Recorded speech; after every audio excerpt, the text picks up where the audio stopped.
Okay, so how is it looking? How am I sounding? Um, because some technical concerns. So my housemate was basically in charge of the internet. I didn't pay for the internet at all because he like got this fancy, nice internet, and he had this router that I didn't realize the difference that it made when he took it. And so my internet can be kind of spotty now. And I looked up the router booster thing that he had, and it's like $250. I was literally just telling Atlas that like I was living a pretty decent broke lifestyle. Um, I don't need much. And then all of a sudden, like, a bunch of stuff happened where I needed, where I need money all at once, because stuff being broken, stuff needing to be replaced. Um, I have a bunch of socks with holes in them, like, and I'm like, I was getting by with just groceries and stuff, but, now that, like, I need stuff replaced, um, pretty stressful stuff. So when I saw that like there was nobody in chat, because normally there's always somebody chatting before I start, and there was nothing, and I didn't know if people weren't showing up. And I kind of mentioned in the video that I was like, well, now that I'm doing once a month, I can't expect the numbers that we once had. Um, things like these live streams, it's really a momentum thing, and it was like a thing that we all did together every week. Um, and then I was like, between the internet thing and the numbers being low, because it's not like I just play video games, this really doesn't work if there's nobody here. It's just and then I was like, should I do that? Should I play the game if nobody's here? Um, but I don't know. I've never been great at like live streaming games because it's like the game takes up all of my brain. But anyway, hello to the 6 of you who are here. Hello. Thank you so much for coming. Finishing up at store, forgot headphones so I can't listen and shop. Oh, huh. Okay. Um, I look and sound great. Thank you. Yeah, I'm glad the mic is, of course, somebody in the comments, noticed the garbled audio. Y'all, if you're in the Feral Cools Discord, were prepared for that, because I had, mentioned that I record my videos the same technology, the same way every time. And while I was recording that video, I saw the little microphone auxiliary, levels thing bouncing, so I thought I was good. But for whatever reason, I don't know why, Gremlins, it was pulling audio from the onboard camera instead of this microphone. I didn't change or do anything. There's no reason for it to route that way. And it's not like it said a different source on here. It said mic/augs, the same way it always does. And I would normally, like, OCD or, OCD adjacent autistic Lindsay would have, like, double checked that and, like, recorded 3 seconds and then listened. But it always works. So I just didn't check it. I was like, I can see the levels. And then I record that video for like 45 minutes or however long the source footage was. And the audio is trash. It is unusable trash. The fact that I got it to sound the way it does is a miracle of technology. It's nuts. But it would have been perfect, except there were these holes that were cut out of parts of it that was so annoying to listen to. And when I tried to fill it in using Isotope, which is the audio editing software that I use, it created that sort of garbled, and I sort of made a judgment call that the garbled was less annoying to me than the cutting out. And so that is what you hear, and that was the best I could do. And I'd mentioned this to a friend of mine, and he was like, probably nobody will draw attention to it unless you draw attention to it, which is honestly generally true. I think that's a mistake that a lot of content creators make. I see it in other videos all the time where I had a client that, oh my god, she wanted to play it off like she wasn't insecure about her content, but then if there was like a light change in the footage, she'd want me to put a little note explaining I'm like, Why would you draw attention to this thing that embarrasses you? And then, I ended up firing this particular client because, she insisted that she didn't want her videos to look professional. And I was like, "Oh my god, it's so obvious how vain you are and insecure you are about the production quality of your videos. And you're making that my vanity and not yours. I don't want anything to do with you anymore." But yeah, because generally it is true. If you draw attention, you say this is a problem, then people probably aren't going to notice it until you say that. But of course, there was somebody who's like, you know, this garbling, and I'm like, trust me. And I think I said something like, "You should have heard how it originally was," which kind of amused me because it's kind of like saying, like, it's kind of like having a black eye and being like, "You should see the other guy."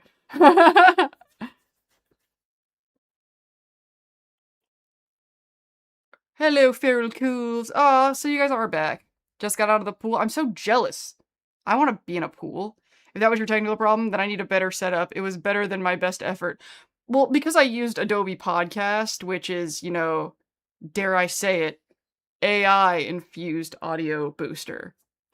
Which if you have Creative Cloud, which I think you've mentioned that you were like jealous of my setup before. This is another like Adobe thing. But it's not like, the evil generative AI kind of, I mean, if you think about the data centers and the environmental impact, then there is no not evil AI. But I mean, in the grand scheme of AI use, it was relatively innocent. What made me freaking crazy is with all of the magic generative AI that, why couldn't I fix those garbled bits? Huh? Huh? Huh? Huh? I know that AI technology can fix it, just that particular tool apparently can't. Like, there's a lot of things that I'm like, why can't I do what I can do with images with audio? Like, why is it that in images I can, patch holes and replace things really easily, but these little cutouts, um, I did the best that I could, and it's bad, but it is, way better. Like, if this had been before the Adobe Podcast tool existed, I would have had to re-record. There would have been no way. I can actually let you guys hear what the original audio sounded like. Why not? Why not?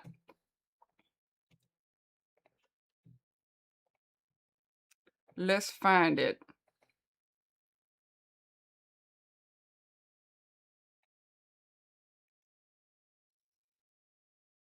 Oh, another thing that's taking way longer without that router thing is moving things into my storage, my media server.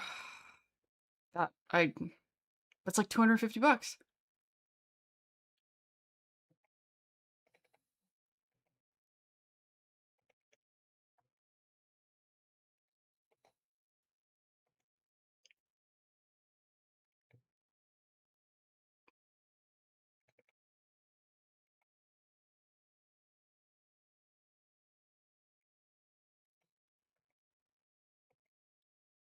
Which did the algorithm recently recommend? Did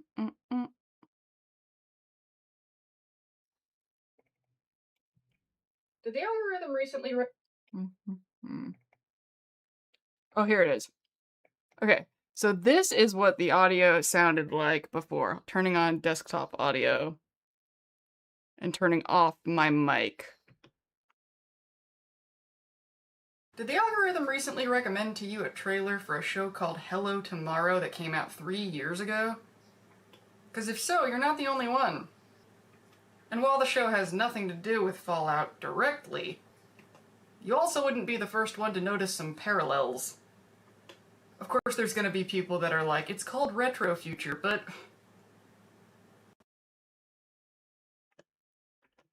So, I don't know if y'all can tell how horrible that is, but it's horrible. Especially with headphones on, you can hear all that noise. All that humming noise. I sound like you're in an insane asylum talking into a corner. Good morning, ferals! Oh, so is it morning for you, James Beard? I don't remember where you're located. Are you in, like... Where is it morning? 9 viewers to 3 likes. Can we get that ratio out? Ah, thanks, my guy. least there's 9 people now. That does make me feel a little bit better. Man, it felt so quiet in here earlier. It was so surreal. All right. Shake it off. Pretend this is a normal day. Because if I can just still not like lose people between, excuse me, while I wrap my nose.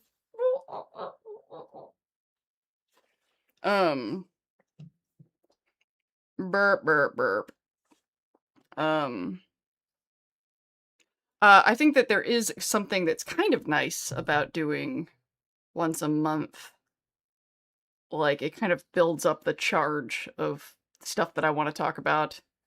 Sort of builds up the dopamine thing. So, let's open my schedule. I'm in New Jersey. I just say good morning no matter what time it is because the word point upward. Yeah. Fair.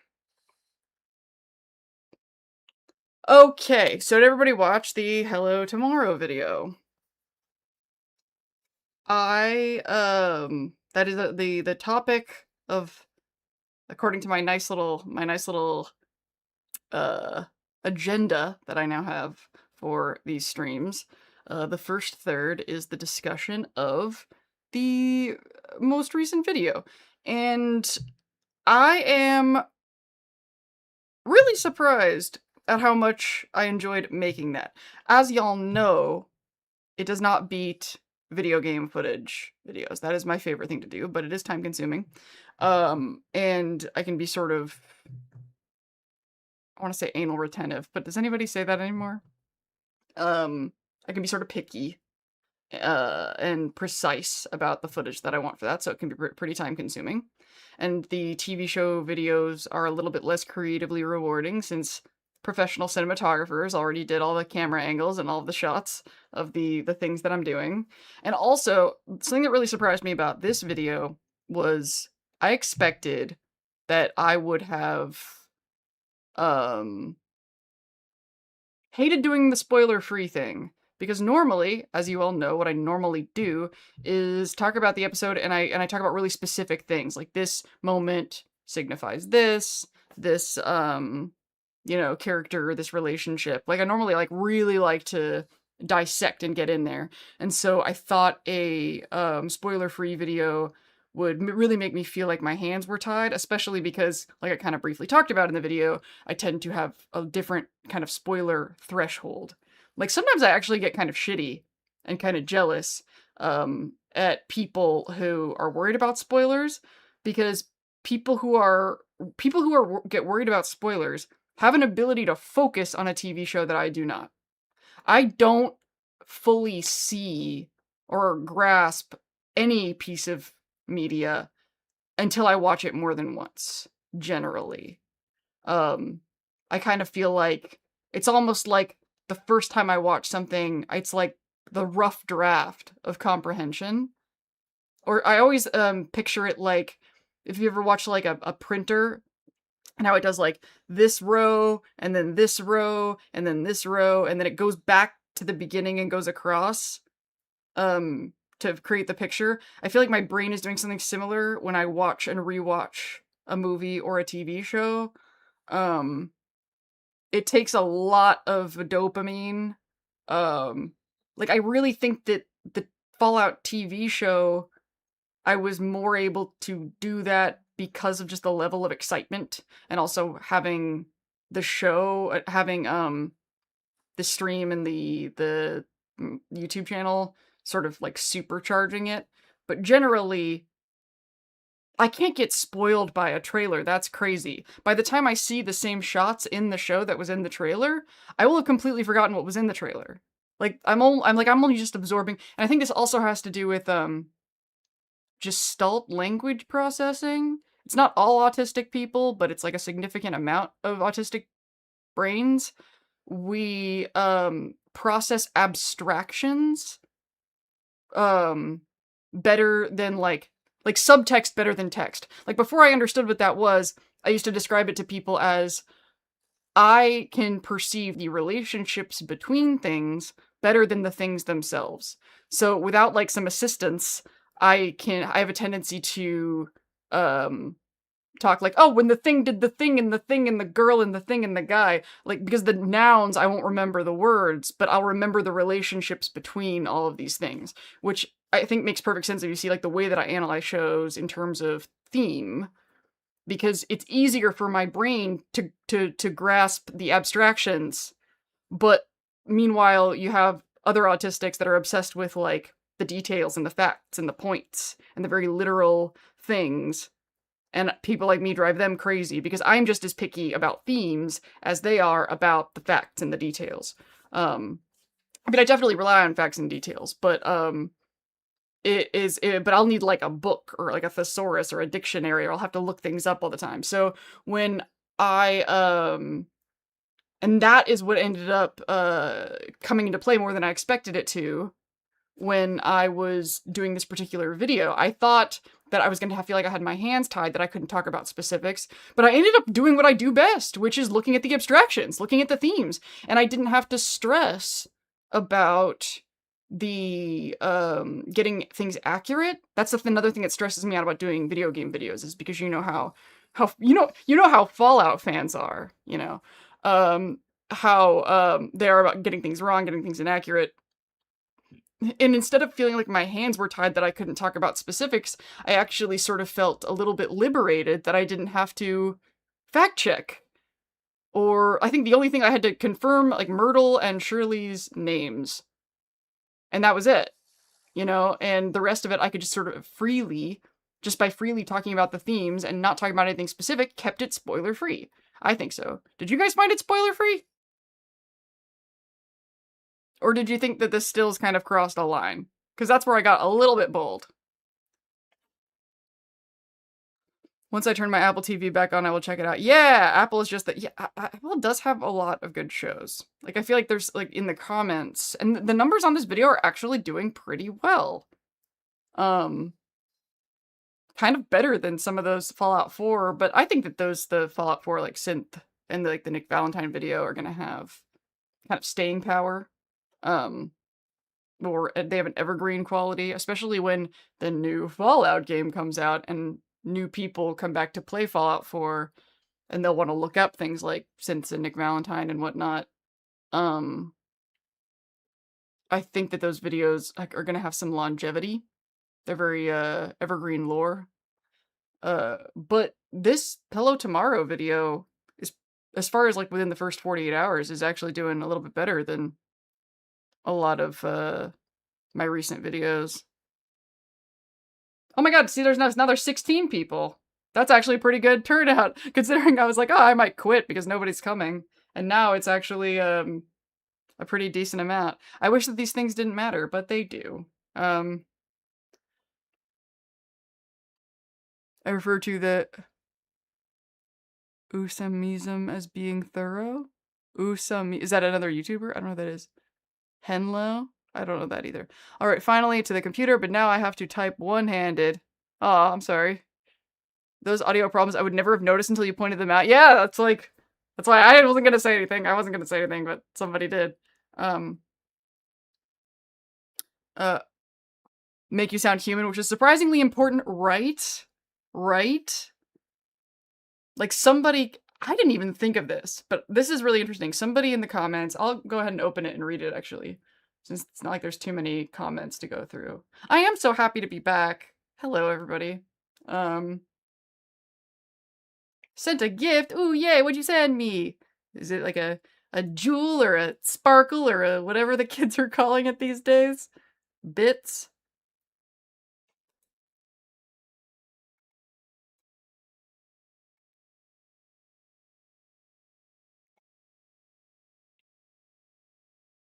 And hopefully before the next stream, I will have that router booster thing. Figure out how to make money. I mean, I got some ideas. We'll talk more about, like, my life and, what I'm doing with all the free time I now have. Recently recommend. Because it's not free.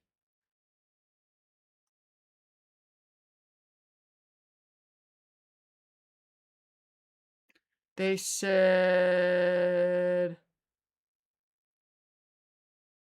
Not gonna lie, at first I thought this was gonna be one of those AI TikToks that parodies original stuff into some sort of AI attention-grabbing story nonsense. And I was like, actually, my thumbnail, if you had like didn't know Hello Tomorrow was a real show, and you just saw those retro future images, and you didn't know what Billy Crudup looked like, and then there's like my goofy face on the side, I could totally see that looking like a fake thing. And I think I replied to that something like, I could make a joke about how do you know it's real, but that's not funny in today's media landscape. Who would have thought that my um imperfect human flaws, my digital cellulite was gonna be so important. Oh man. I really wish there was just clear, because sometimes it is interesting to see what people are doing with AI, in my opinion.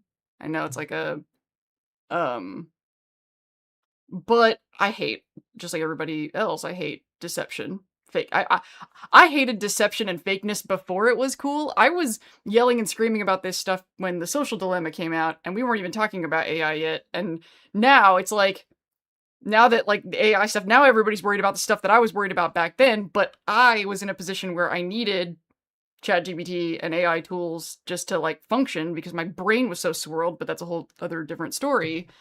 So I was like, oh fine, I'll cave and I'll use this blood-sucking demon technology, because basically I identify very strongly with John Connor in Terminator 2. It was John Connor's destiny to be the number one adversary to fight the robots.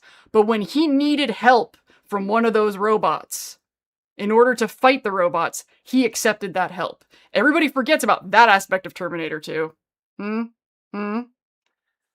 John Connor was the one that convinced his mom not to destroy the Terminator. So, not saying, just saying. I have a John Connor t-shirt. I actually really want a John Connor tattoo. I feel very strongly there's so many things about Terminator 2 that tie very well to my life. But anyway, and so I finally like caved and I accepted, come with me if you want to. ChatGPT said to me, come with me if you want to live, and I wanted to live, so I did. And then all of a sudden everybody's like, oh, you're the devil for using AI. I'm like, you guys have been feeding the machine when it was less obvious for a lot longer. And then I got seduced by TikTok and ChatGPT because I needed it to survive. And now, I'm like, yeah, we're all going to hell in a handbasket. It's, what it has done to books, writers, fan fiction, fan artists. Finding and preserving things that a fandom may enjoy is a common question I have found asked across numerous fandoms. Presenting things like Fallout could be a good angle, at least between TV seasons. Yeah, I mean, but yeah, there's between TV seasons, and also like the stuff that I was saying earlier about how I realized that it was kind of fun and relaxing to do spoiler free, because I wasn't worried about getting the specifics accurate as much as I was before. Sarah Connor Chronicles was an awesome show. Speaking of ending on cliffhangers to give me anxiety, I will be thinking about the cliffhanger ending of Sarah Connor Chronicles for the rest of my life. And, especially because the guy who was playing Kyle Reese was like one of my favorite fucking actors. And seeing that he was going to be Kyle Reese was so exciting. I think he ended up doing, she was on like Nashville or something. His name's Jonathan Jackson. He played Lucky Spencer on the soap opera General Hospital. And he was Lucky on General Hospital, like as a kid. Like he was like a child actor who was Lucky, and then he like grew up on General Hospital. And I always felt very, very connected to him for some reason. Kind of like the River Phoenix thing. Lena Headey did play Sarah Connor, and she was freaking awesome. Though, and maybe like there's, I could see feminist arguments or not liking me saying this, but it should have been called the John Connor Chronicles, because that show was really more, in my opinion, about John than it was about Sarah. And this is why. This is kind of a screenwriting thing.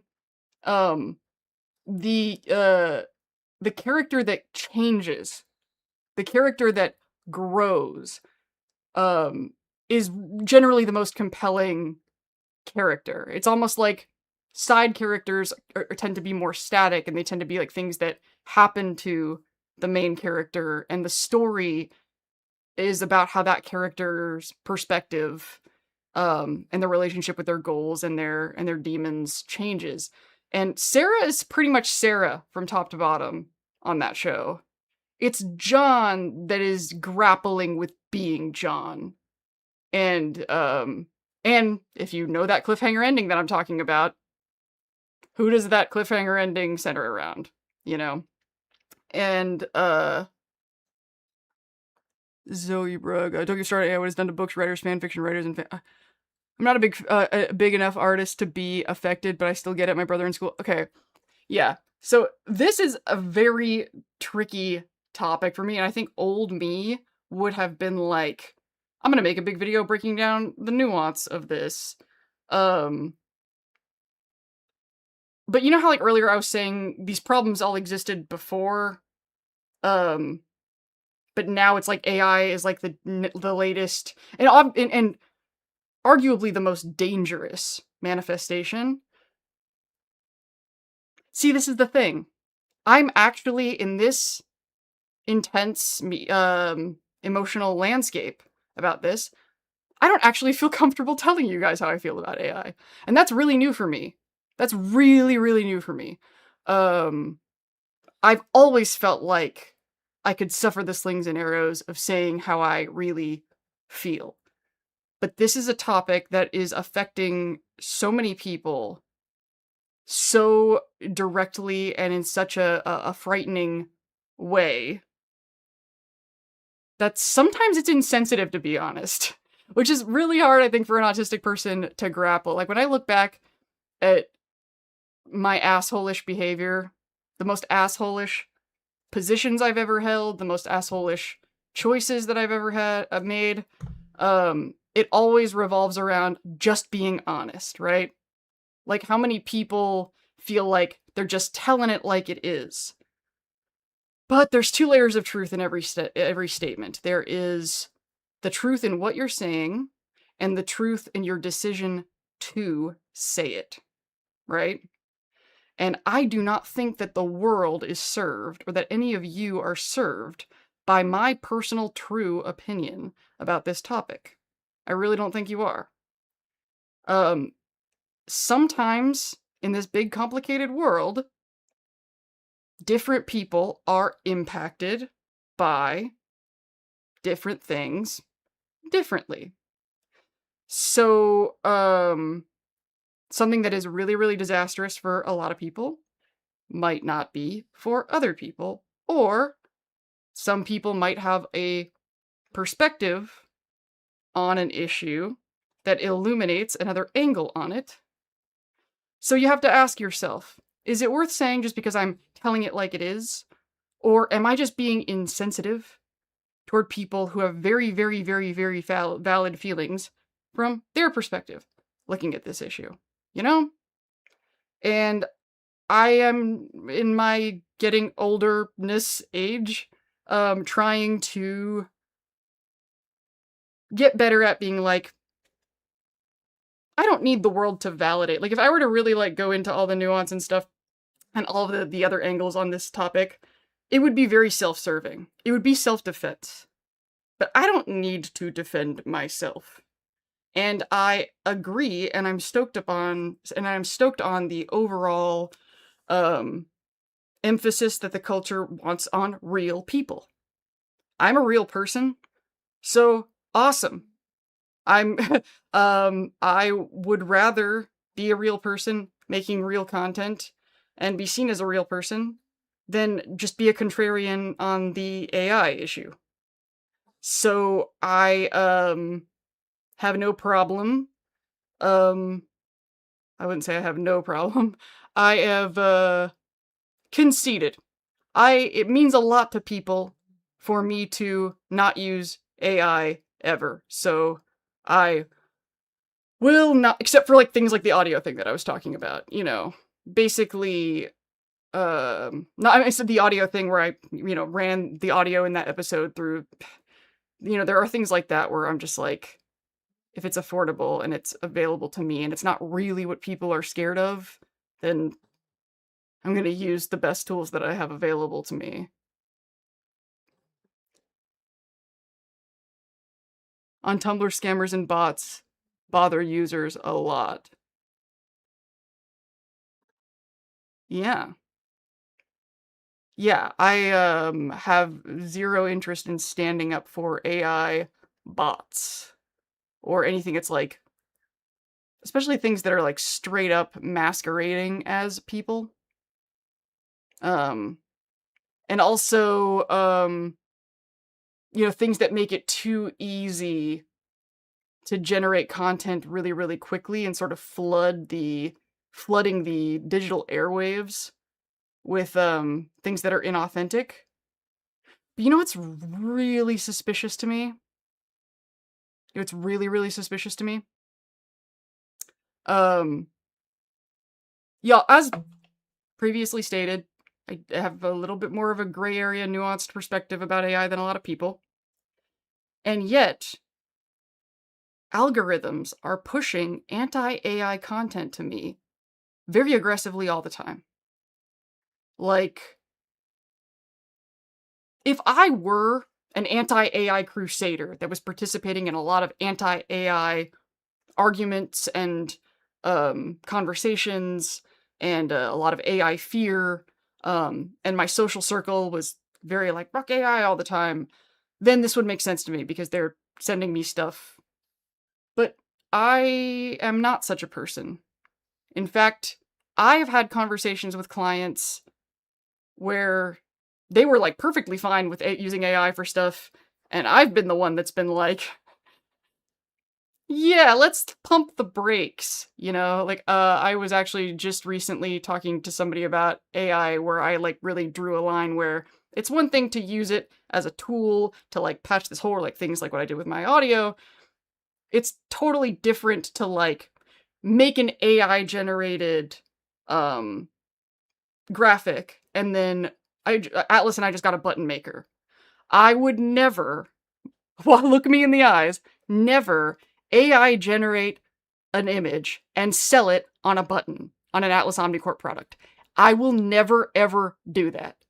And this is one of the reasons why I'm scared to talk about AI, because I'm afraid if I'm honest and transparent, like everybody claims that they want, about my gray area where I am okay with it and where my boundaries are, that I'm going to get accused of it all the time.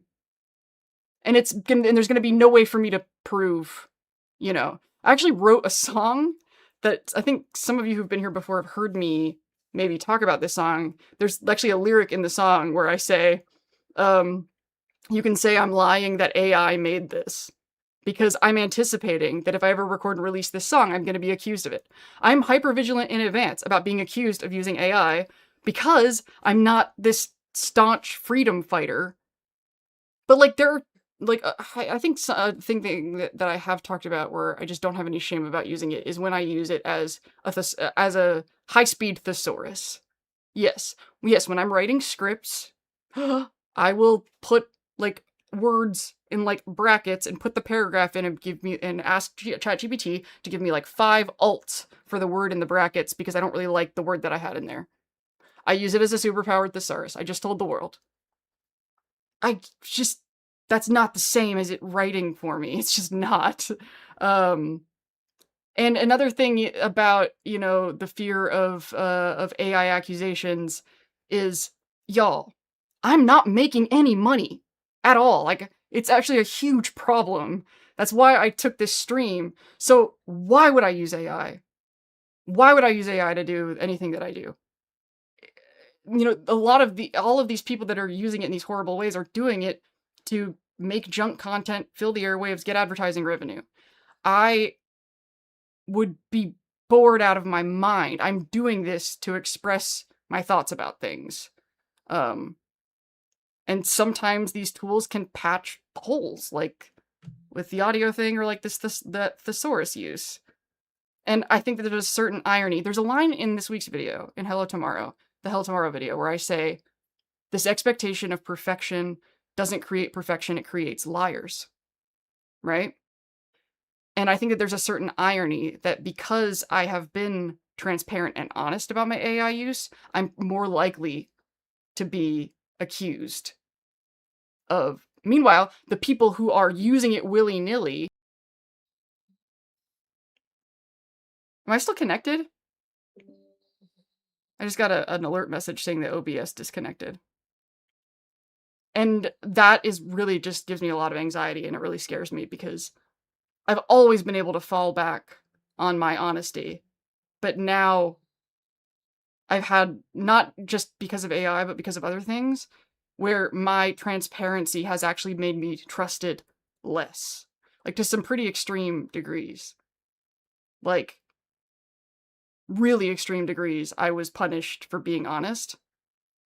And I think that's one of the reasons why I was moved to talk about Hello Tomorrow, and why I talk about Jack, the character Jack, the way that I do in the video. Because, and the quote that Myrtle says, who gets anywhere by playing it straight. Because I think that there's, from my perspective, there is this really terrifying irony that the more honest I am, the less people trust me.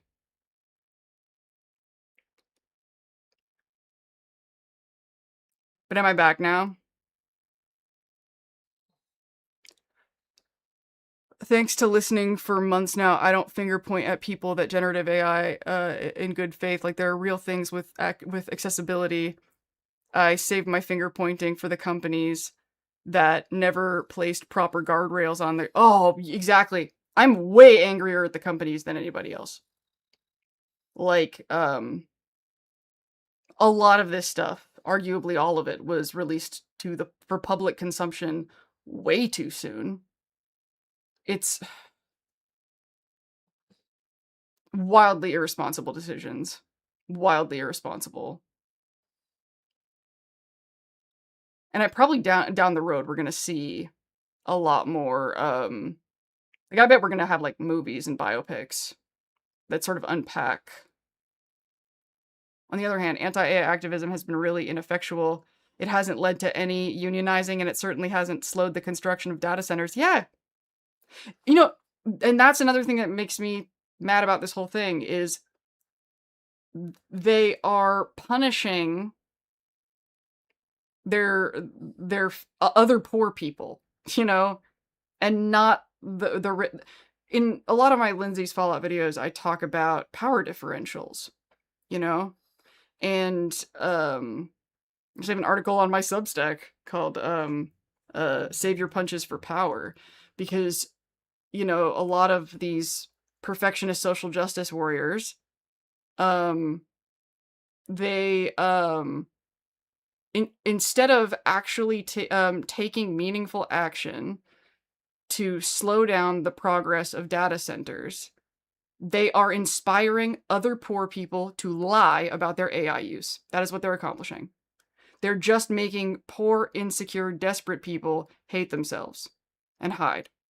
Congratulations, you're a bully, you know? And it really, I kind of talked about this a little bit in, I think it was the Ghoulsy video, actually. At the end, I was like, okay, next time you feel the need to, you know, go into the comment section and tell somebody that they're, you know, not doing what you think they should be doing, have you formed a group? Have you formed a coalition? Have you found other people with similar interest, and actually put that kind of effort to actually, like, organize and take meaningful action, you know? Because that is what it takes to actually change something, you know? In fact, some of the first AI programs that were, oh, thank you for the gift. The Centaur robot? I guess not. Oh, yes. Did anyone catch the story about the protesters to a data center in Salem that brought a guillotine to the council hearing? Wow. That's kind of awesome. But yeah, they were in a group, weren't they? They weren't just arguing in comments. Fun fact, some of the first AI programs that were given to us were autocorrect and GPS routes. Send thumbs up for 10 joules. Thank you. Like I said in the comments, in between watching the new season of Batman and rewatching Stargate, I saw that Silo. Yes, Silo is another one that in theory I could do one of those. I could do one of those, theme spoiler-free kind of videos. But man, I would be so tempted to get specific. So if that show you just introduced me to, whichever comes up, I'll keep an eye out to watch it too. Oh yeah, and the skip that happened a little bit ago, skipping for a few seconds, that could have been the universe trying to stop me from talking about AI shit and ruining my internet reputation. Oh man, I really, I'm just so in the habit of transparency.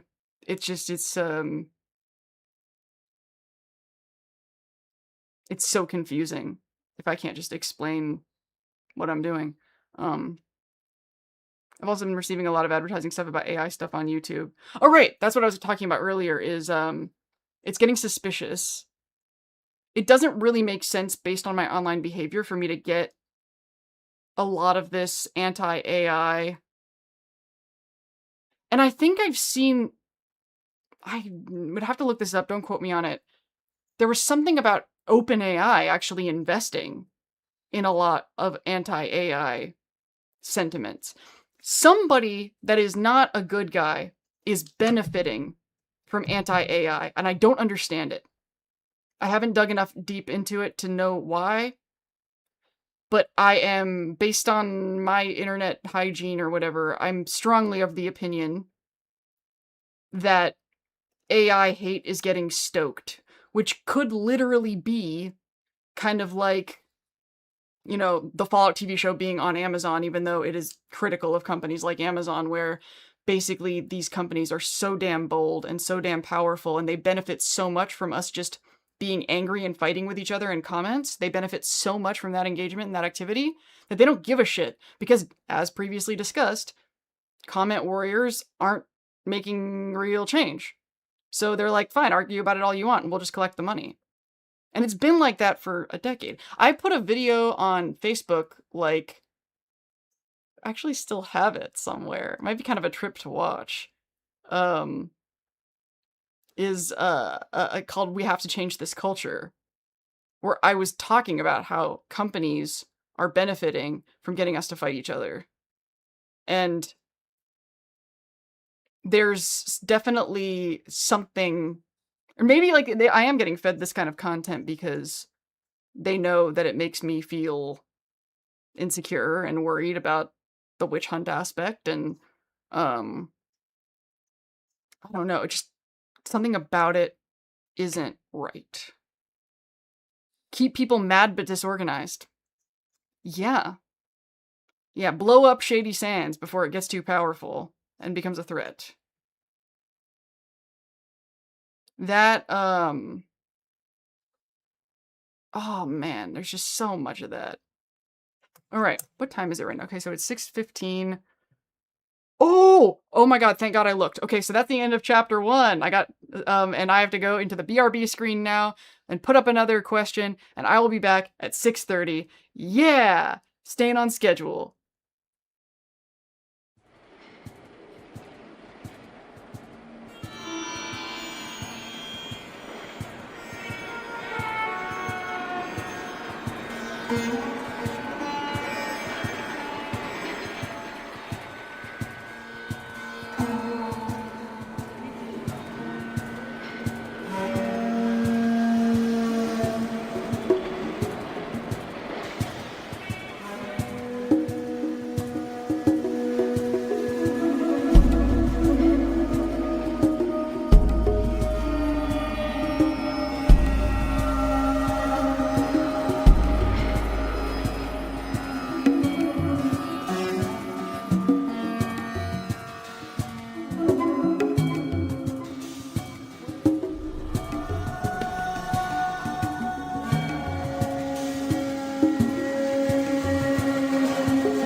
I am back. And we had another one of those drop-off things. Oh, that's so stressful. Oh, it's so stressful. I hate talking to people and, like, on the phone or something, and then they're like, oh, we lost signal. That used to happen with me and Kiwi all the time. And I'd get so mad. Okay, so, looking at chat. Or Todd's head will explode. Oh, well then maybe that's exactly what we need. We need to throw more games at them and then make his head explode. Oh, why isn't this thing? I have this selfie stick thing, and it has this tiny remote, and I need to slide it in this thing, and it's not sliding, and I don't know. Ah! Yay, I did it. I did it. I'm a winner. Okay. Another leak for the TV show was earlier where they were filming. Ah! Shush! You can't say that! You can't say. Okay. Lord Nuke, can I delete that? That is. I've learned that's a spoiler. People don't like that. I'm removing it. I'm sorry, Lord Nuke. I love you. But that's exactly the kind of thing where I wouldn't think that was a spoiler, but other people will get upset. I remember how excited I was for Fallout 4, man. Fallout 3 was one of the first games I played that got me more seriously into gaming. Maybe that's what I should be doing when I go to bed, is playing Fallout 3. I was 15 when I first started playing it. Bethesda doesn't have Fallout anymore, Obsidian does. Well, they don't have the franchise. Okay, this is what I'm gonna do. I have a list of the goings on, the things that have happened like since July that has made it such an exciting summer to be a Fallout fan. The new Obsidian Fallout game was actually announced on July 8th, which is the day before my birthday, so that's kind of cool. Every fan I knew thought the series was dead. We were so excited. Yeah, that's so cool. I wish I'd been a fan in those days. I think I heard Aaron Paul. Yeah. I haven't heard Enclave, but I have heard Aaron Paul's going to be on the show, which we kind of knew for a while. He was in orbit. I think some of us expected him to be on season 2. I'm not super anti-Todd, but he has got to be thinking about retirement at this point. It seems really miserable to be Todd. It seems like a miserable job. I'm not, my only dark comfort with how long it's taken for new Elder Scrolls or Fallout is at least it didn't happen right after, yeah. Because he was dreading he would just barely miss it. Oh, was he sick? I don't remember if he ever told us how he died. I like the news of the remasters. I hope they update mechanics and not just do a graphics upgrade. Yes, a little bit, yeah. Sorry, I just caught up. I won't say anything spoilery. Yeah, I wouldn't have had a problem with that, but I've like I kind of talked about in the Hello Tomorrow video, I'm learning to be more sensitive. Also, hello, Feral Cools! I hope more people join the Discord. Now we have 28 people. That's like the old days. It went from like, I was like, there's nobody here, to like, this is actually a really good turnout for one of these streams. What is the... I'm gonna open the Discord and see if any new people, because there should be an active link in the description of this stream for people who want to join the cult, the Feral Cools cult. Nope, not yet. Nobody has joined us yet. I'd love more Fallout merch, but shipping to Canada from Bethesda store is so expensive. Bummer. I'm pretty sure there are video games in the afterlife. If Bethesda is in charge of the remaster, it's going to be the same clunky controls, awesome graphics, and it still crashes every 7 minutes. Yep. I would love if they went Tale of Two Wastelands route for the remaster. Oh my god, that'd be crazy! Can you imagine? No, but it wouldn't be lore friendly, like... Okay, so... Now to my list.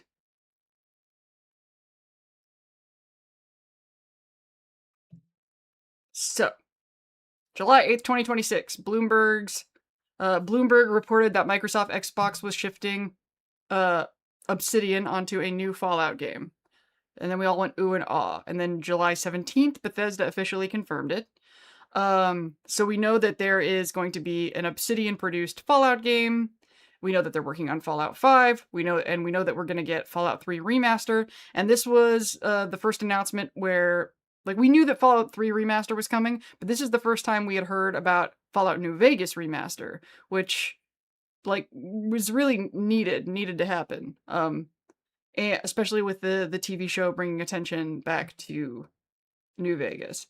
So far, unless somebody knows something I don't, we don't have a title, we don't have a setting, we don't have a release window, trailer, announced platforms, none of that. Just Obsidian, and that Joshua Sawyer is reportedly leading this Obsidian game. That is official. And that is Joshua Sawyer of New Vegas. So, oh yeah, and also, I didn't write this down, but I'm pretty sure we have all of we have John Gonzalez, who created Mr. House and Benny, you know, a lot of characters. We have we don't have Chris Avallone, I don't think, for this game. At least last I heard. And there was one other person from New Vegas. Oh, I really don't want to have to look things up. Oh, Tim Kaine, obviously. Tim Kaine. Yeah, so we do have Tim Kaine, the creator of Fallout. We do have Joshua Sawyer. We do have John Gonzalez. We don't have Chris Avallone. Yes. Tim Kaine, I think, is in. I'm like 99% sure. And so here's where things get kind of gossipy. So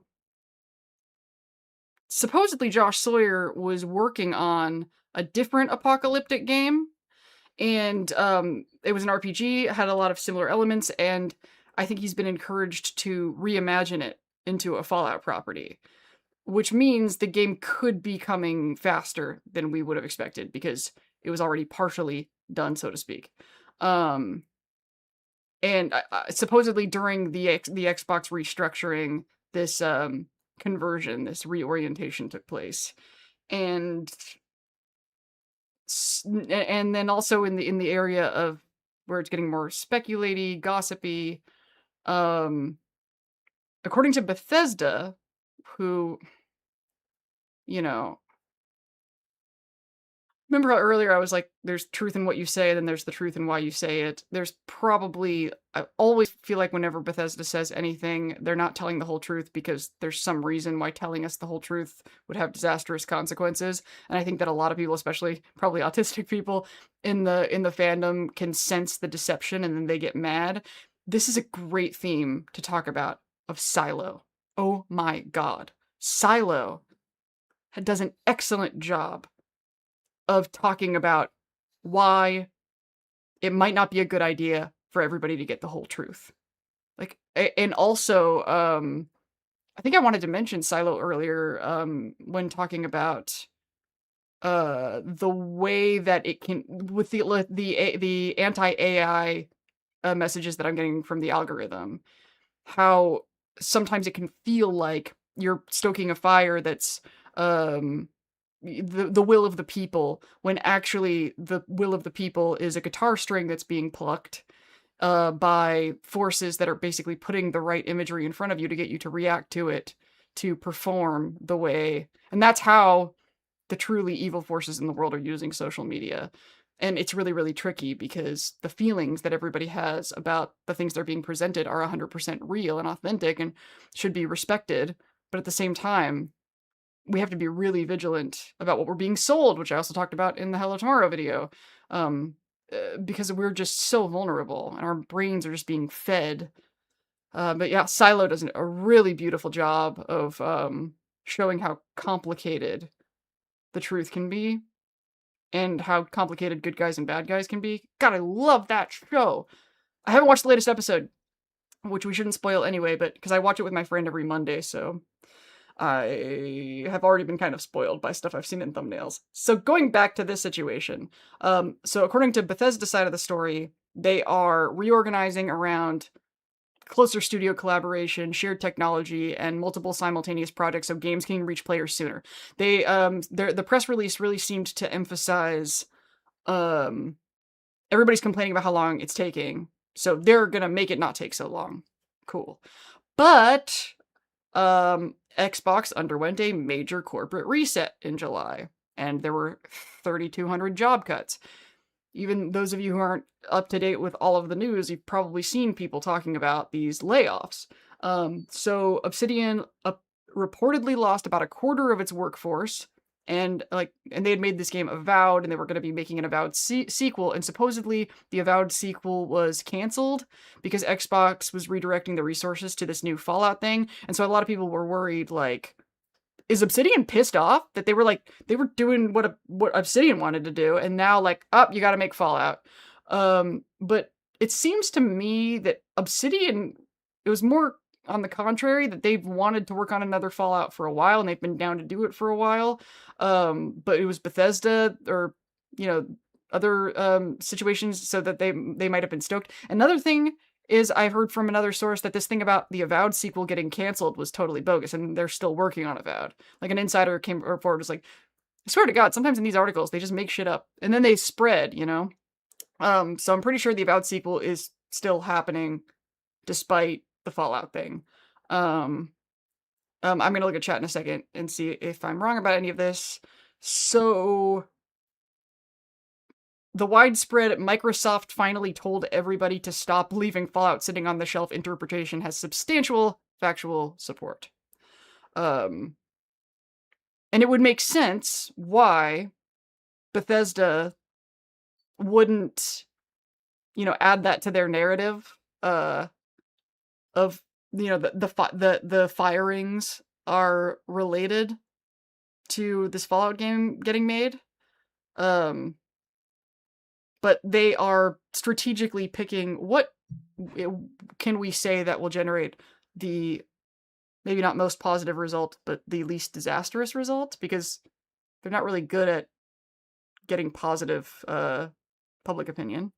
Okay, so I'm really hoping Obsidian makes Fallout New Orleans. Yeah, I really like that idea too. I mean, but I've been wanting Texas Fallout for a long time, but nobody's saying that but me, so I'm like, fine. New Orleans would be cool. Creation Club is pretty much guaranteed. They won't leave money off the table. I don't really have a problem. Like, I don't know if I'm missing something, but I don't have a problem with Creation Club. People complain about paid mods a lot. I just compared to a lot of microtransaction-y things that go on that are really cheesy, I've always kind of looked at Creation Club as an opportunity for mod creators to make some money, and that always struck me as a good thing. And it's not really forced on us. Like, you can play the game and do all sorts of stuff without. I can't believe that I did end up buying all the Creation Club shit in the latest edition, which I know like a lot of fans really hate when people like me do that, because if people like me pay for it, then Bethesda will keep doing shit like that. But honestly, a game that old, it was kind of nice to have all those armor colors and stuff. It was really the armor paints that made me want it. I probably do like a lot of the settlement building stuff. I just haven't really played around with it yet, but it was really the paints that I wanted. I wanted all of my armor in all of my settlements to have different colored, so they're like kind of a different team.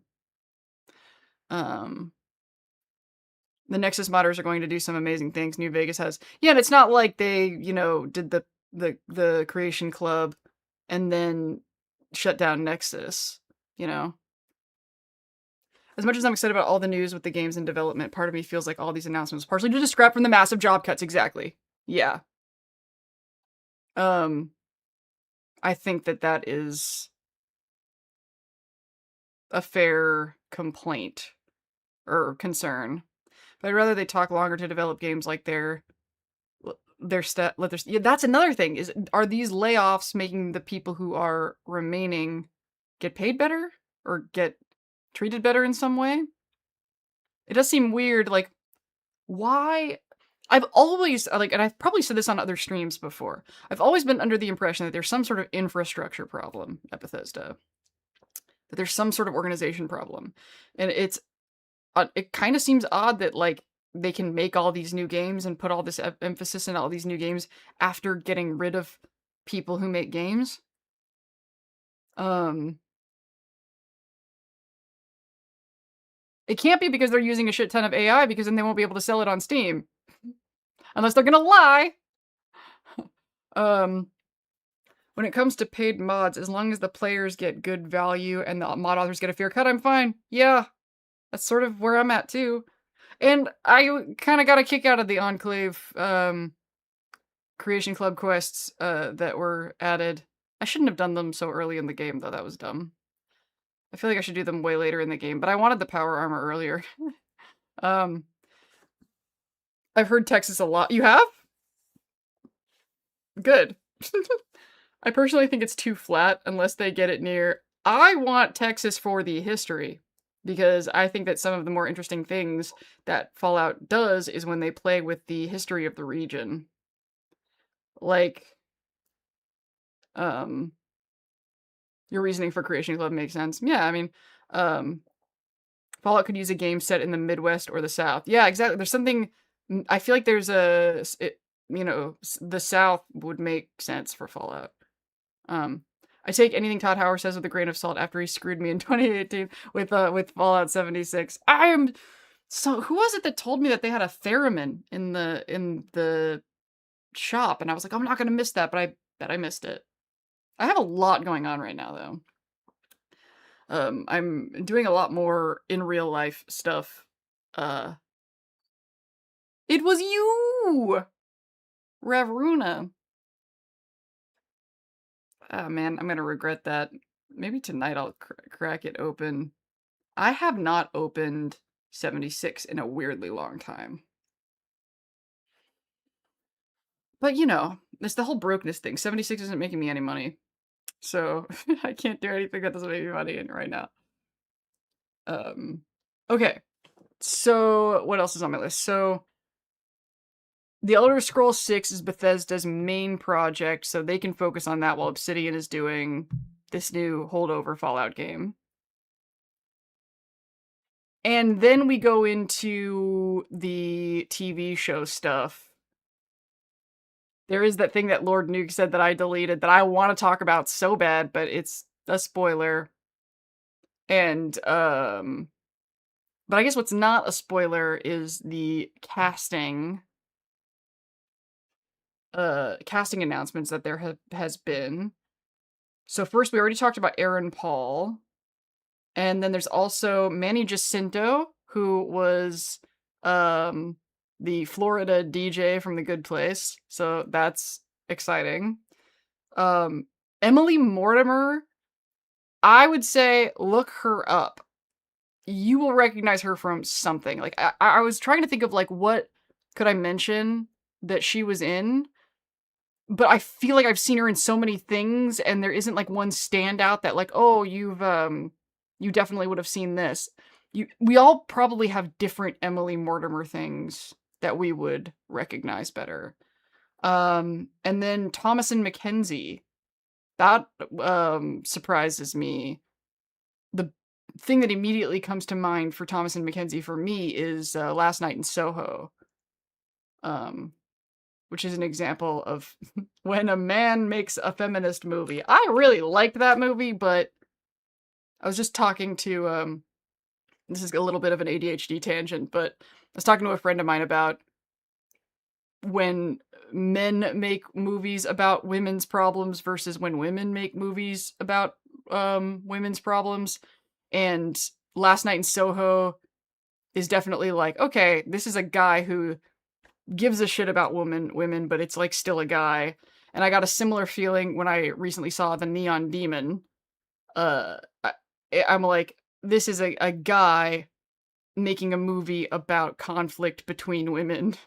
And it's not totally wrong, but it's also not. Meanwhile, on the flip side, this is another movie that is about women's fears and concerns, where I was actually blown away, if you have any interest in this, that I was blown away actually that a man wrote and directed this, because I've never seen like a male writer director capture women's fears this well, and that would be Barbarian.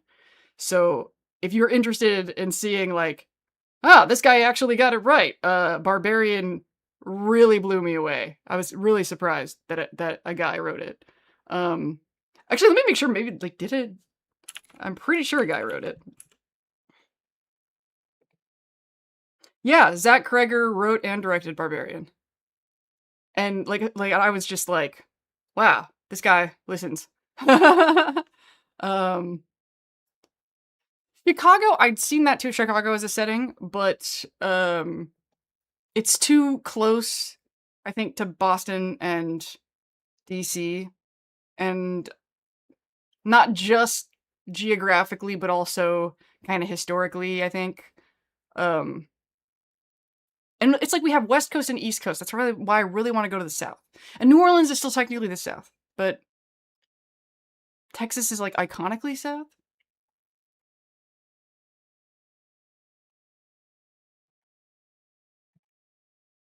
And who else has been announced? I think those are like the new people, and hopefully we'll get more Macaulay Culkin.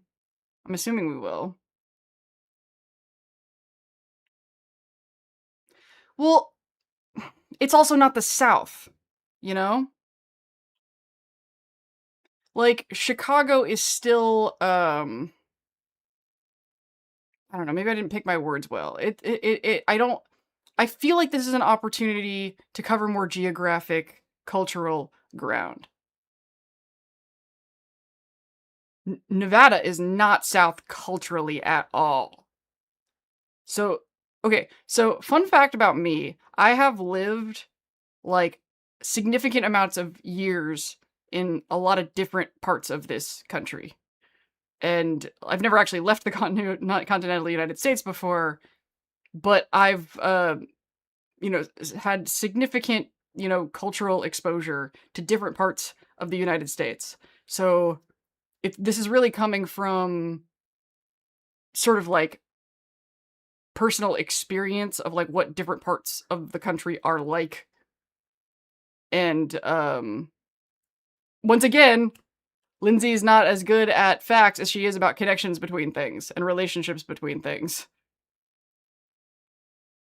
Nevada's definitely Southwest. And I have lived in Nevada, I've lived in New Mexico. Like I wouldn't like say, even though like I've lived in New Mexico, I'm not saying that we should do New Mexico because we've already done sort of like the Southern California, Nevada, Mojave area, and New Mexico's too southwesty in that corner. And South isn't even South. If we're talking about geographically, the South of the United States, we're really talking about the Southeast. When we talk about the South, we're talking about the Southeast. Like, nobody considers Southern California the South.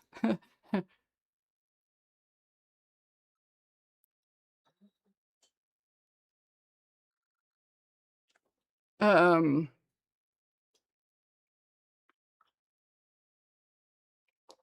I guess Midwest. Midwest would be. But Fallout in Missouri doesn't sound very exciting, does it? I don't know, maybe to somebody in Missouri. Fallout Canada. I am personally not a fan of leaving the United States for an official Fallout game. Love that the mods are doing it. Love that Fallout London exists. Would never stop the fandom from, but I think that's exactly why. Is I think we should have a constant mystery and wondering what the rest of the world is like. I want to keep that mystery. And we can play with that mystery as much as we want. I don't think that we should see what's happening in other countries. And I'm really amused by the possibility that there are other countries that are fine. That have just like just America's on its own. I think that idea is hilarious.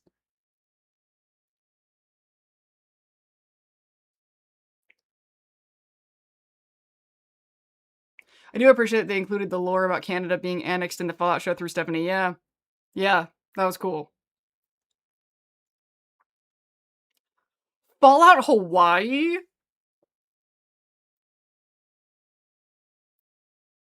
Okay. Because it is an island, that might be a really cool thing to do. To see.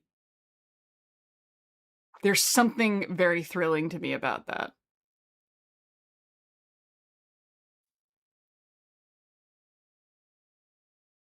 I am so curious about the.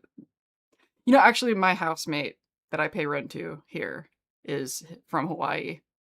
And I'm so curious what ideas would spin off of his brain about that. 50s Hawaiian kitsch. Oh my god, yes. Like tiki lounge kind of stuff. Oh my god. I've never heard anybody say that. That's such a cool idea. Maybe somebody should mod that.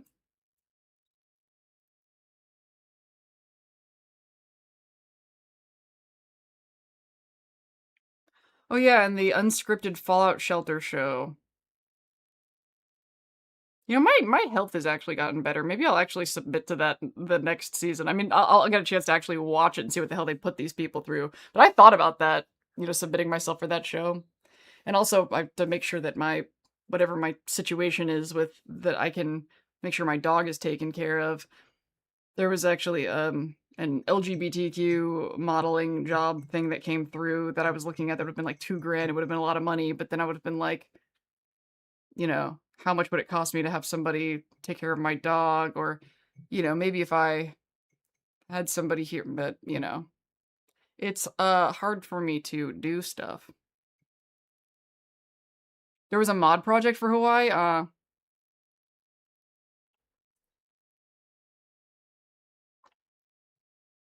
Oh, I'm sure you would take care of my dog. Thank you. Peg is 5. I've like lost track of her age. It's she's such a good baby. When did I adopt Peg?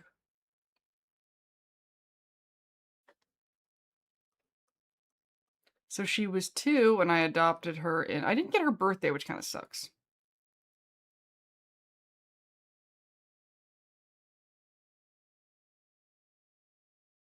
I'm scrolling looking for her birthday and looking at her old training notes.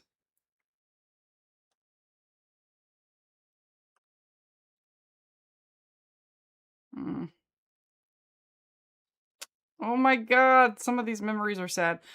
She was 2 years old when I adopted her in March of 2023. So it's now 3 years after that. So 5. Yeah, she's 5. 5. And I'm 40.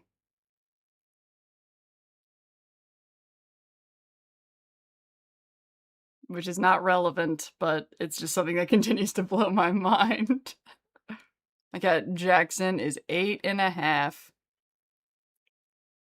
Sup, ladies? Yeah.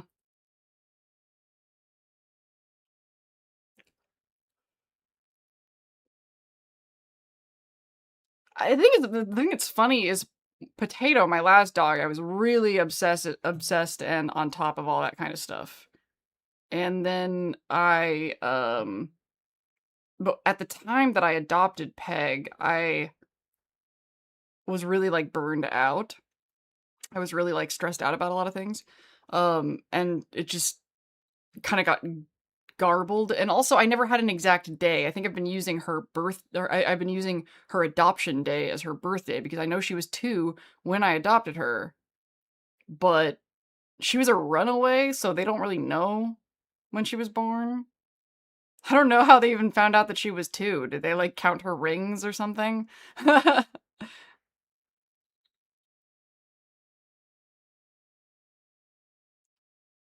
Ohio State and Michigan factions would be so funny. Oh my, did I ever tell you guys this joke that Atlas made that was absolutely, I think it was Atlas that made this joke. We were talking about the scene in the TV show when Lucy is, shooting all of the ghoulified kings.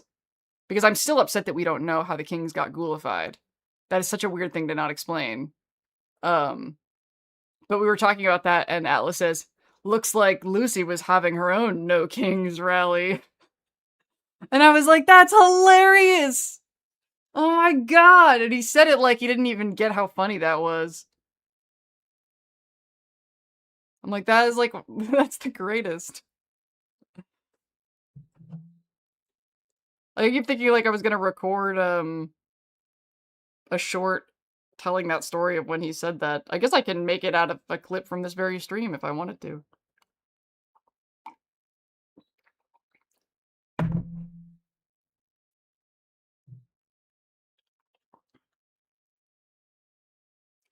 My cat is actually younger. I was told when I told him he was at least 3 and 24, he was just, oh my god, baby. Baby kitten. That'd be cool. They better do it right though, and not the propaganda version. Even the Try Guys got a valid guy for an episode that blew my mind. Type of wear of teeth is usually how you date a critter's age. From my hunting and vet hospital past. I personally like Louisiana a lot because of the possibility of traveling the Mississippi River. Yeah. I will definitely not be complaining if they do New Orleans. I've never been, actually, and I would like to go. Is anybody here going to Mojave Mayhem? I also wish they would do more with the great game they introduced with Desmond in Point Lookout. Yeah.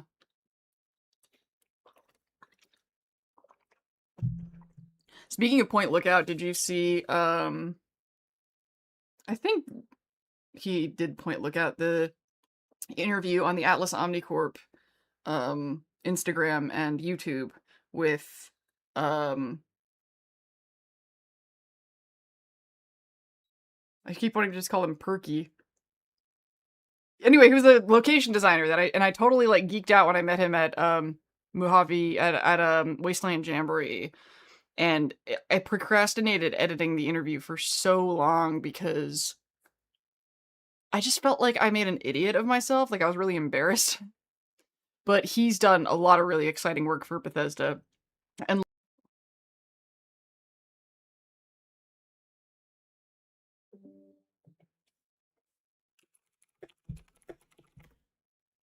yes, we had another cutout. Oh, I need that thing.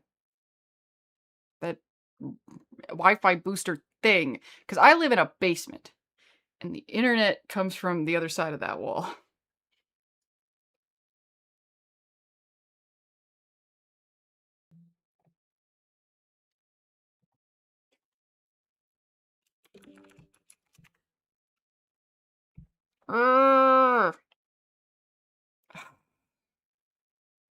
If it gets worse, I will decide what to do. I lowered the bitrate. Note to self, streaming is not going to work until I fix this.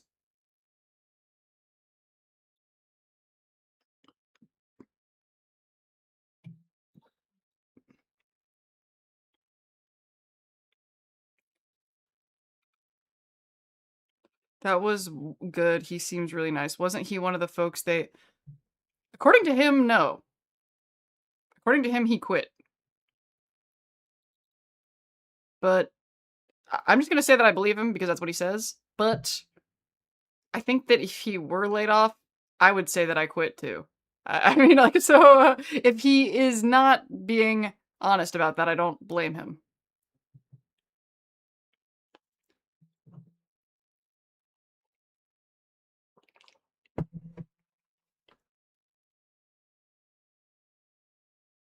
When I talked to him, I kind of ignored the subject, but people asked him in the comments, I think, on the video.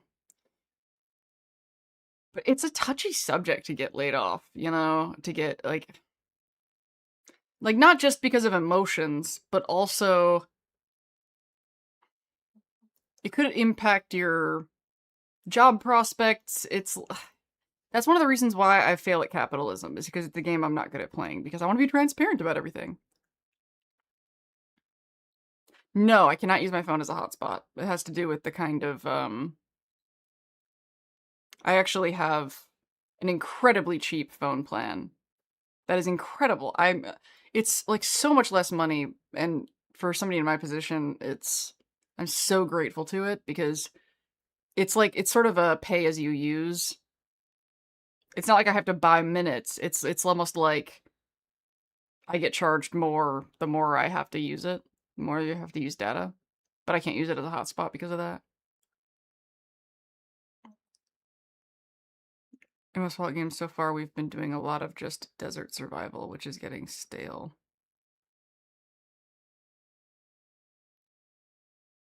I'm hoping I can actually get the money together to get the thing. It's another benefit of streaming once a month. I have until the first week of September to get the thing. Hopefully I can pull that off.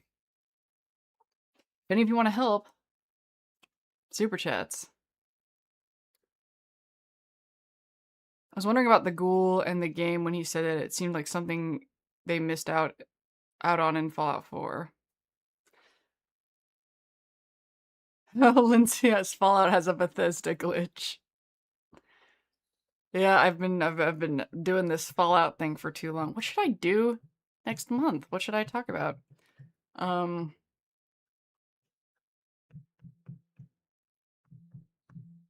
Guess I'll see if something inspires me again. Like this time, it was kind of a spontaneous thing. Like I kind of mentioned in the video, where when this trailer came out, and I had all these thoughts when I was watching the show, and Atlas was like, "Hey, that's a video." Maybe something like that will happen again. Hello! Bar! Yeah, nobody's yelled bar yet.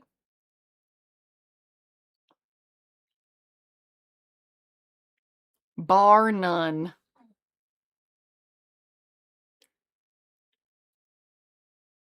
Or is Lindsay the glitch? Is she a Bethesda NPC? Isn't there somebody who's in the chat with the name Bethesda NPC, which is a hilariously great name? Yeah, I gotta make bar buttons. Oh yeah, so that's worth talking about. Okay, so we've gone through all of the news as I've come to understand it.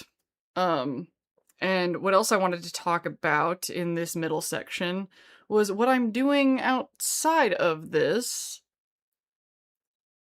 So I always forget what I've already told other people. So Atlas and I have a button maker now. So I am making buttons.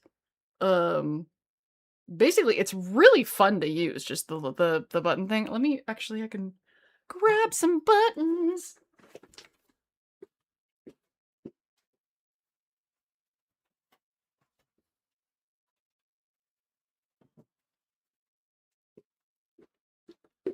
For those who have not seen the Atlas Omnicorp buttons.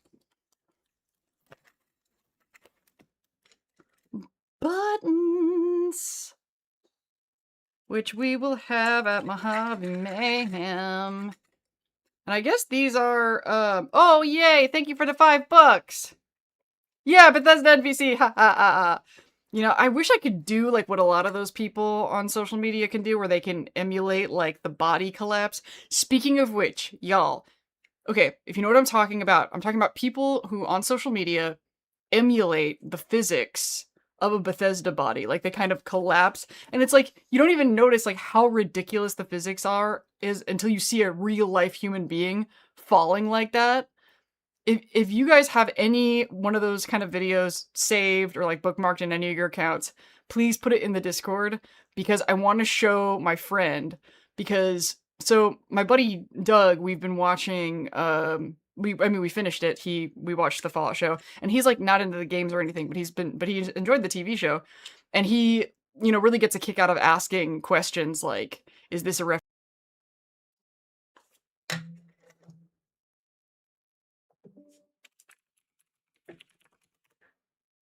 sorry.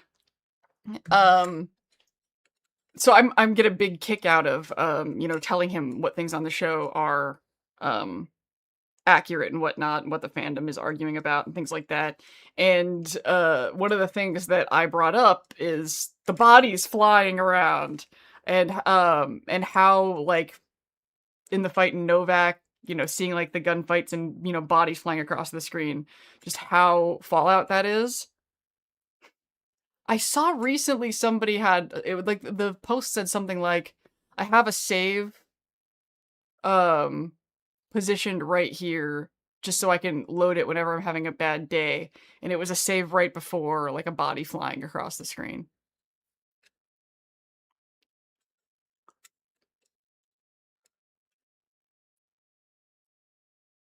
Commander Carl? I don't know. Have I?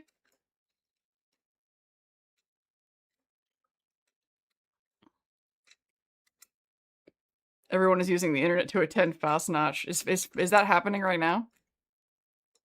I've never participated. I feel like I managed to get all the masks and everything from someone else. But I just really want to be able to show them like how ridiculous the body physics is. That really.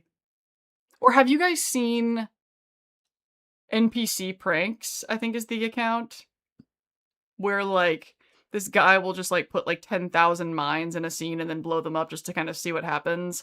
One of my favorite videos that he's done is he makes the Vault-Tec salesman go aggro. So every time he opens the door, it's like, "Hello," and then he, like, pulls out a freaking assault rifle and starts shooting. Like, I think he puts different guns in his inventory.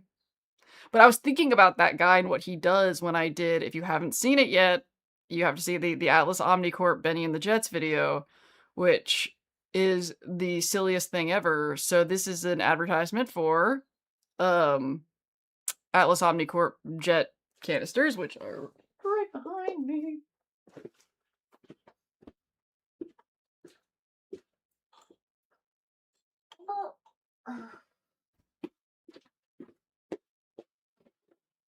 These little doodads. But, like, Atlas didn't really know what he wanted to do. He just knew he wanted to make a pun about Benny and jets, which, is, you know, who wouldn't? So, I can't remember, I I think it was what inspired what you see now was he said something like, "We either have to make it really, really awesome or really, really bad on purpose."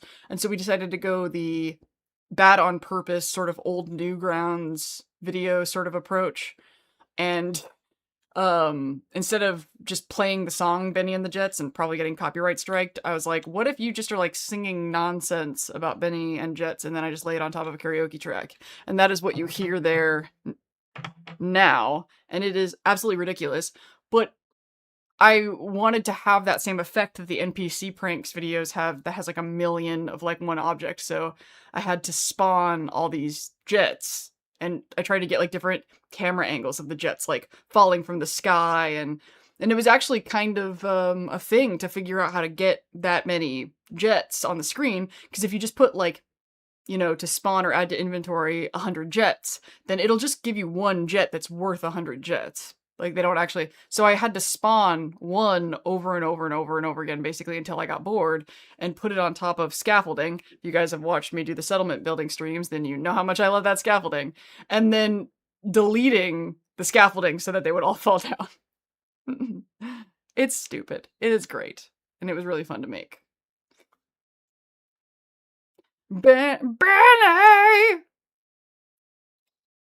Doing a new Fallout New Vegas playthrough, shot a guy on the Bison Steve roller coaster. I shouldn't have saved it because he flipped over. And... Yeah, I've had moments like that where I was like, oh, why was I not recording? Why was I not... Like, I've seen some really silly things happen. One time I was playing Cyberpunk 2077, and there's a part where Judy Alvarez in her van drives you to, like, the next location of the game. And she started just randomly driving the wrong direction, because I know that map pretty well. And I started noticing that she was not going where we were going. And I was like, I wonder what's going on here. But her face was, like, blank, like she was doing her NPC thing.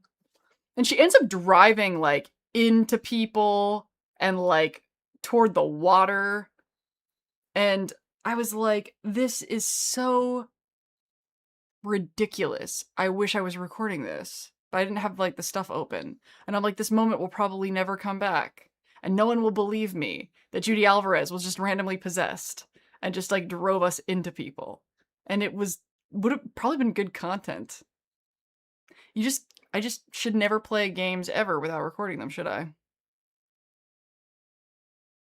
The baseball launcher is just an excuse for absurd ragdolling. Judy is the love of my life. I'll never recover. I'm ruined.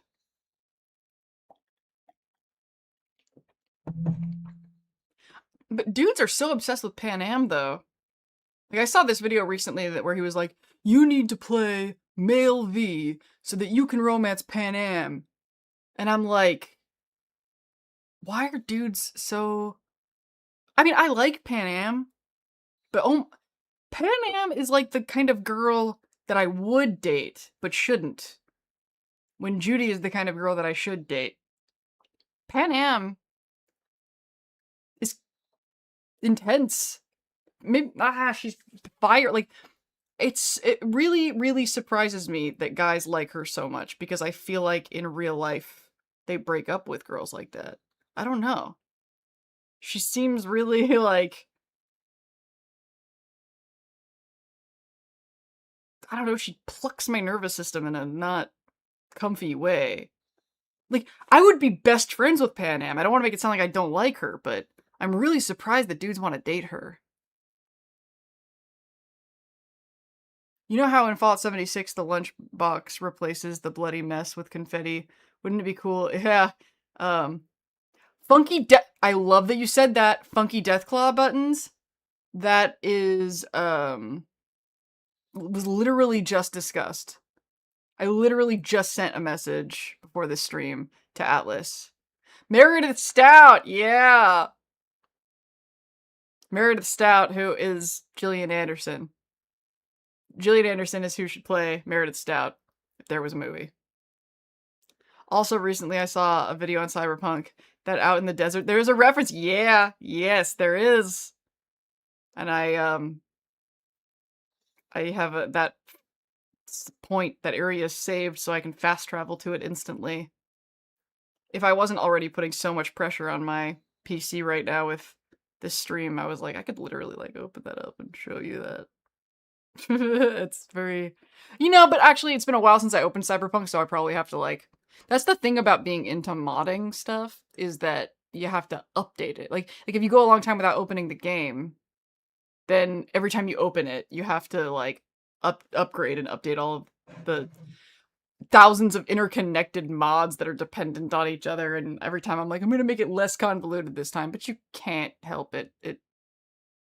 It's you have to be really dedicated to the cause.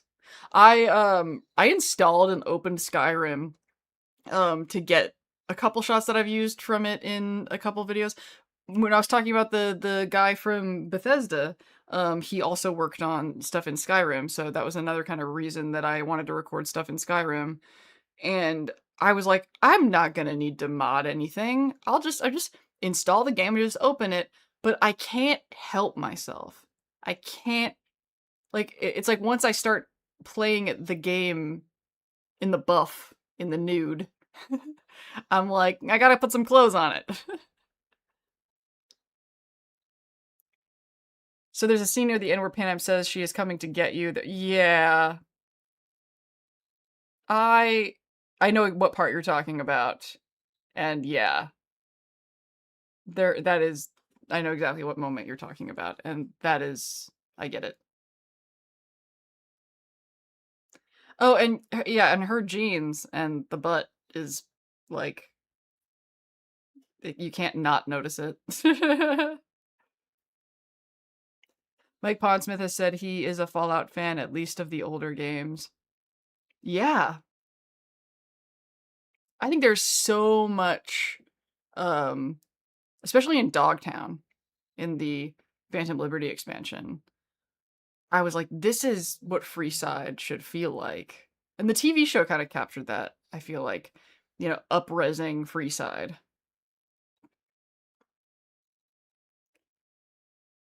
You have to enjoy modding. You really do. It's like a different game. It's Cyberpunk recently did a collab with the gacha game Wuthering Waves, but I don't need another gacha. What is a gacha? I've hated modding ever since my brother put crazy Looney Tunes sounds. Yeah, there's definitely some things that are like novelties where like you install it once and then you're like, oh, that's funny, but then you wouldn't actually like play the game that way. Unless I was like gonna see how long I could stand playing the game that way.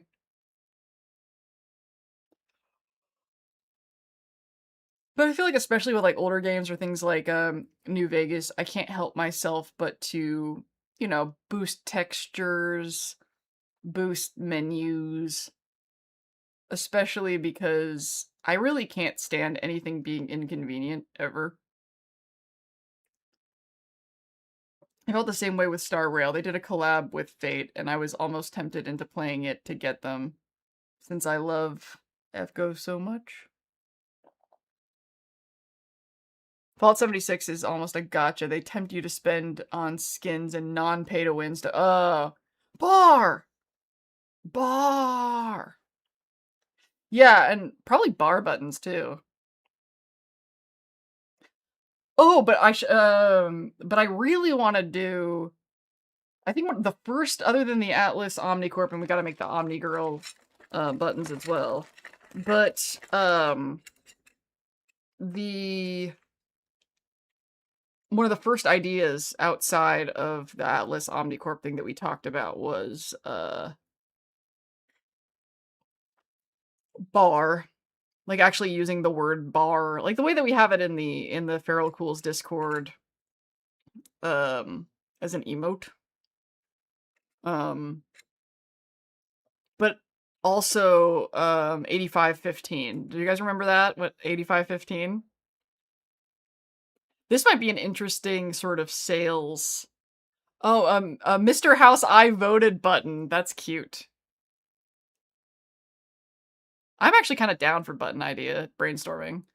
But the 8515 thing. So the buttons would just have like a split, you know, with the numbers 85% on one side, like white on black, and then the other side would be like 15, which would be black on white, with no context for why it says that.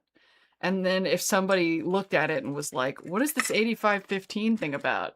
And then I could be like, it's an inside joke. Would you like to be in on it? Would you like to be in our secret club? And then you could have an 8515 pin, and you'll know what it means, and we'll know what it means, but nobody else. You know, you get to be in the know of 8515.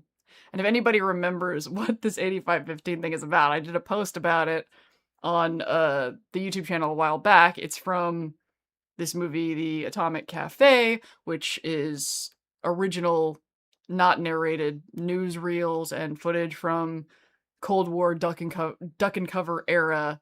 And there is one of the clips, one of these sort of basically propaganda clips, where they're talking about people in cities where there was going to be atomic testing nearby were paranoid about the effects of radiation in the area, and how it was gonna, if they were gonna get sick, how it was going to impact them. Like, it's a particularly amusing part where like a guy's worried about he's gonna go bald. They're gonna call him Old Chrome Dome. And the voiceover says, you know, you're not going to be exposed to, you're only going to be exposed to 15% of the full capacity of these weapons. So why worry? And then there's the screen pops up that shows 85% worry, and then 15% deaths. 85% worry.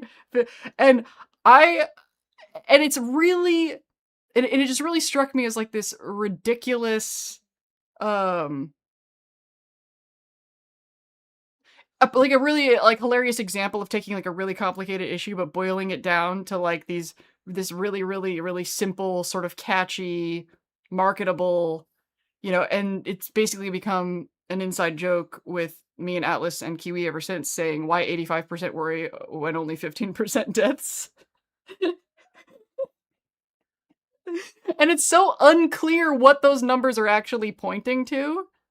Like, the only thing that I can glean is what they meant is, like, you're only getting 15% of what these things can do. Unlike those poor bastards in Hiroshima and Nagasaki who are getting 100%. You're only getting 15. So why worry? You know? Why 85% worry when only 15% deaths? And when I showed that clip to my housemate, he had exactly the reaction that I wanted him to, which was, wait, can we roll that back and watch that again? Like, what the fuck did he just say? And so there's something really funny to me. What's really funny to me is just putting 8515 without an explanation, because I feel like that's kind of what they did in the piece. Like, there's something really funny about 85%, 15%. What does that mean? And I'm like, what do you mean, what does it mean? It couldn't be clearer. 85% worry and 15% deaths. I mean, obviously. Could it be any simpler? I prefer 93.7 myself.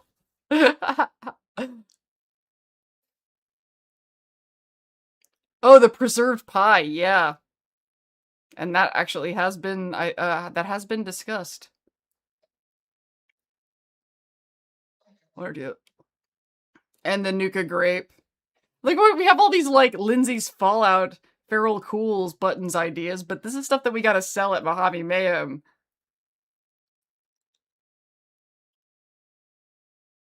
Because we're not gonna be doing these, we're not in a position to be shipping buttons from the website anytime soon.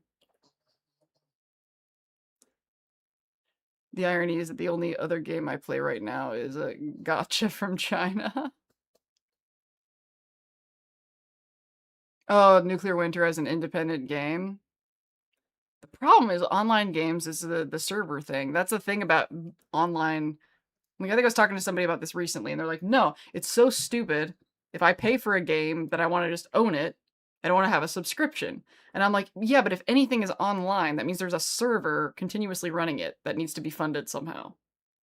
So if you want something to sit on a server, there has to be continuous income for it.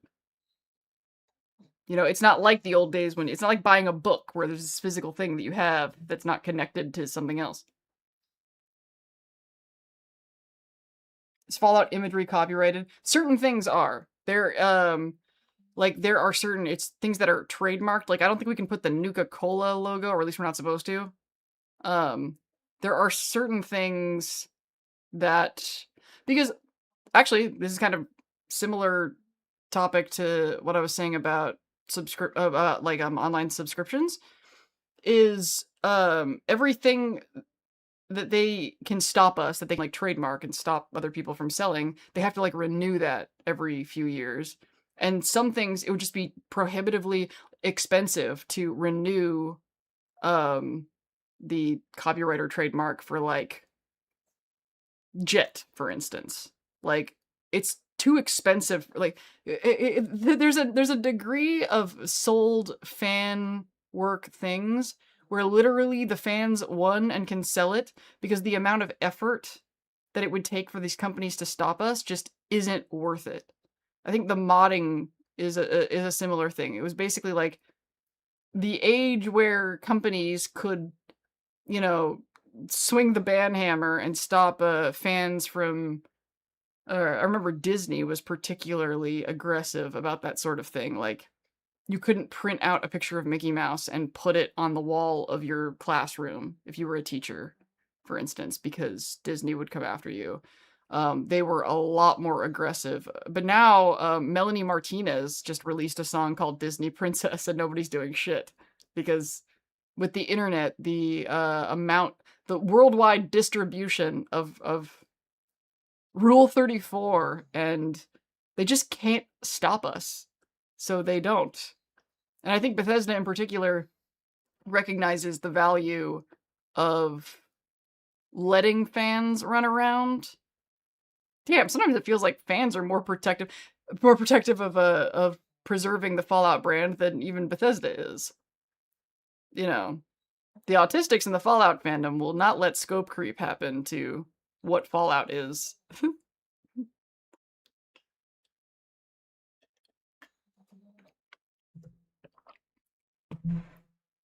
I have an ITA bag full of buttons and random compliment. Yeah. Atomic Cafe was selected for the National Film Registry. It is awesome. I would love to do a communal group screening of Atomic Cafe in person at something like Mojave Mayhem. I mean, I guess it's something that maybe we could do in the Discord too, but there's something about, I would love to just watch it with a bunch of Fallout fans. Especially at an event where I'm selling 8515 buttons. I was just like, I need other people to see how funny this is to me. I mean, my God, like, I think that there's gonna be something really comical about it to this generation that our bullshit detectors are so sharp compared to that time.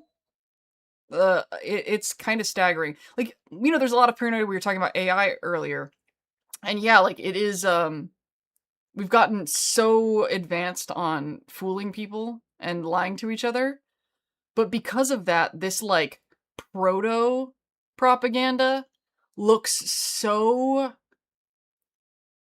kindergarten compared to the propaganda that we are up against now that it's embarrassing.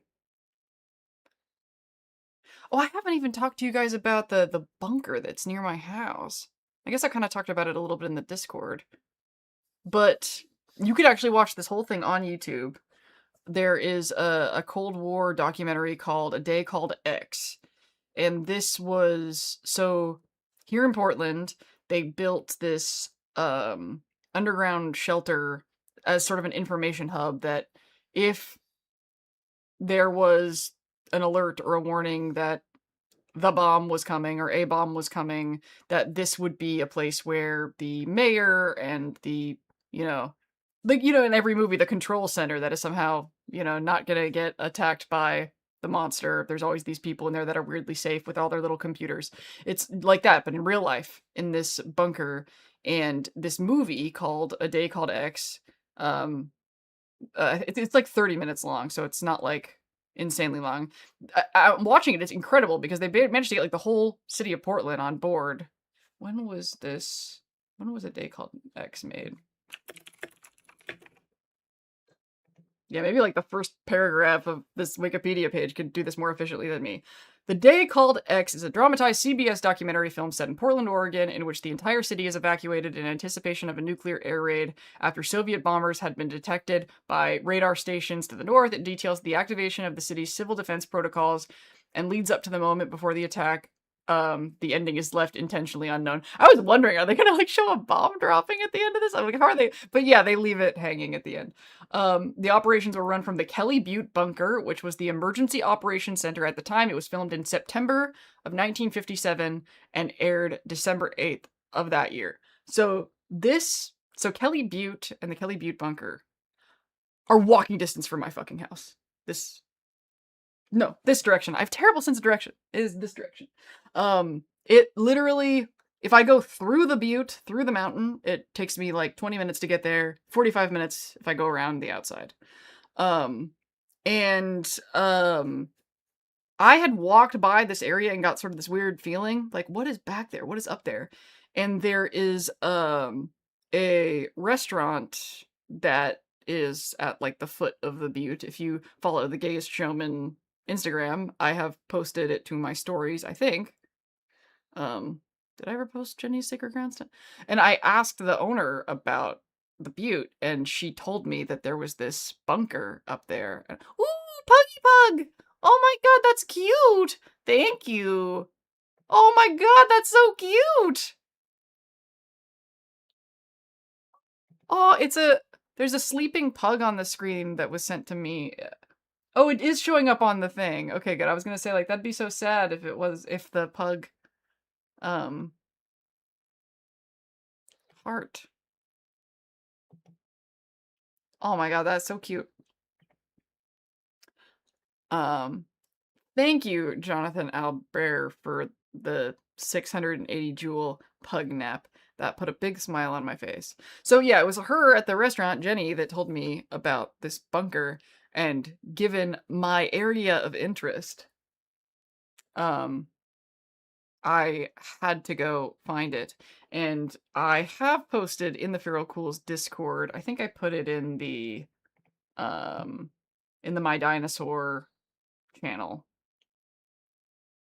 What is currently exposed of the bunker. And you can kind of find on YouTube people who have gotten in and gotten footage. Oh my god. I would give anything to figure out how to get in there.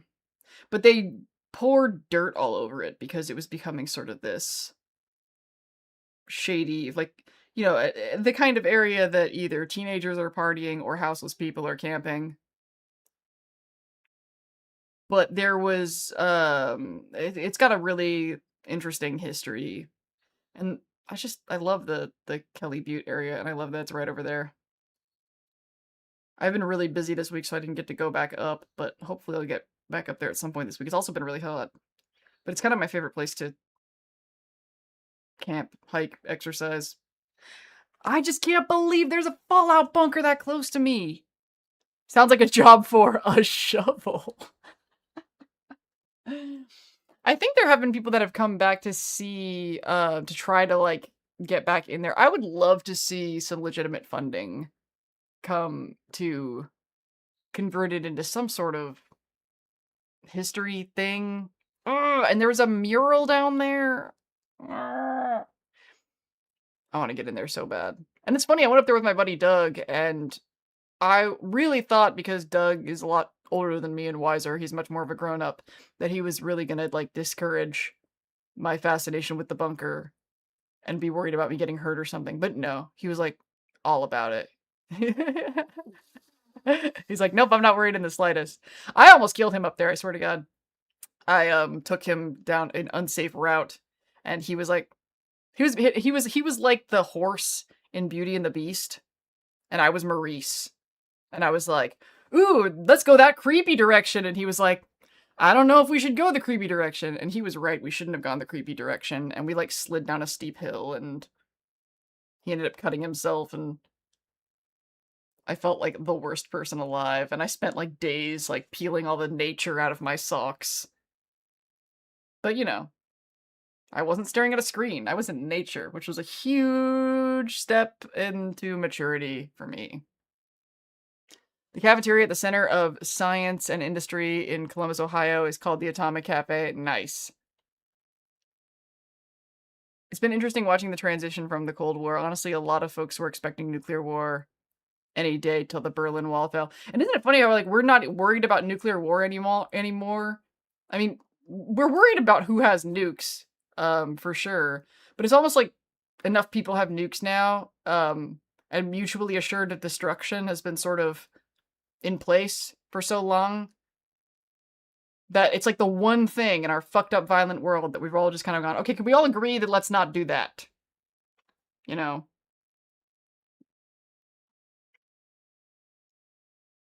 And so like people barely, like when we think of atomic and nuclear warfare, we think of it as a historical thing. Like it was a thing that we used to worry about, and we don't worry about it anymore. But these weapons still exist. This is another thing that is discussed on Silo. I love that fucking show. But if you've watched the show, you know what I'm talking about. In one of my Lindsay's Fallout videos, I can't remember which one, but I said something about they could kill us all at any time. And how it's important to remember that. Like, if we got too unruly and we were too hard to manipulate, that the people who have access to the button could wipe us all out for being too much of a pain in the ass. That is, we don't think about it, we don't talk about it. We're too mad about AI taking our jobs, but there is this looming threat in the background that in real life, this is not conspiracy theorist. A lot of people have really powerful weapons, and if we become too unruly and too out of control, they can just fucking wipe us out.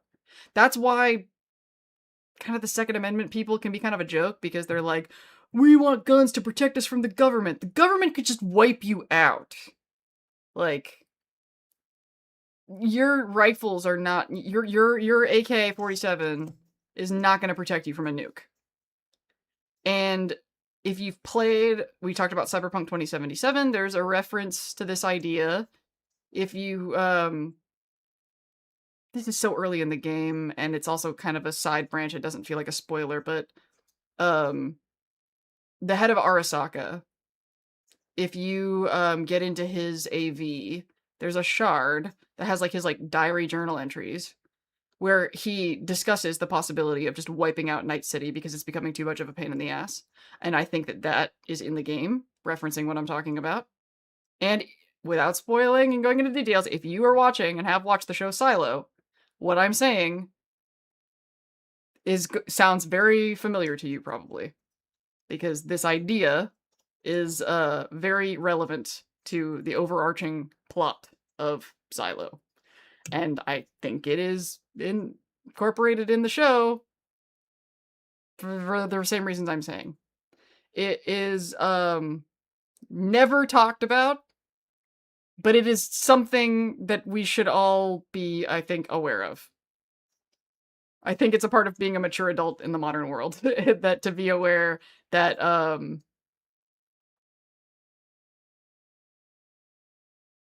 I think I've also mentioned there's a song by KMFDM called Dogma, and the lyric says, "You are only alive because someone has decided to let you live. You are only alive because someone has decided to let you live." I think that's the line. That either that or it's like basically that same idea. And I remember the first time I heard that song, and I listened to like all the lyrics, and I thought like, man, I really get what this song is talking about, and I really like relate and appreciate what it's saying. And that was the one line when I was like 20 years old or whatever that I didn't understand. I was like, how am I only alive because someone has decided to let me live? And now I get it. KMFDM reference for the win. That's right. Look at Ruby Ridge and Waco. Yeah. There's a Behind the Bastards episode about this. We still live under the threat of total nuclear annihilation. Yeah, totally. The right series of wrong choices and most of humanity is atomized. Yeah. I mean, you could probably argue that this is a part of what they're suggesting with the bombing of Shady Sands on the TV show. You can take a tour like it's a historical museum. Man, I'm not concerned with nuclear war, just economic war. Oh, I believe you. I'm just used to ranch having. I mean, honestly, this threat is so out of our control that there's almost not really a point in worrying about it. Like, why 85% worry when only 15% deaths? Like, I think it's something that we should be aware of. Because it's humbling. Not necessarily that we should worry about it, because there's no point in worrying about it.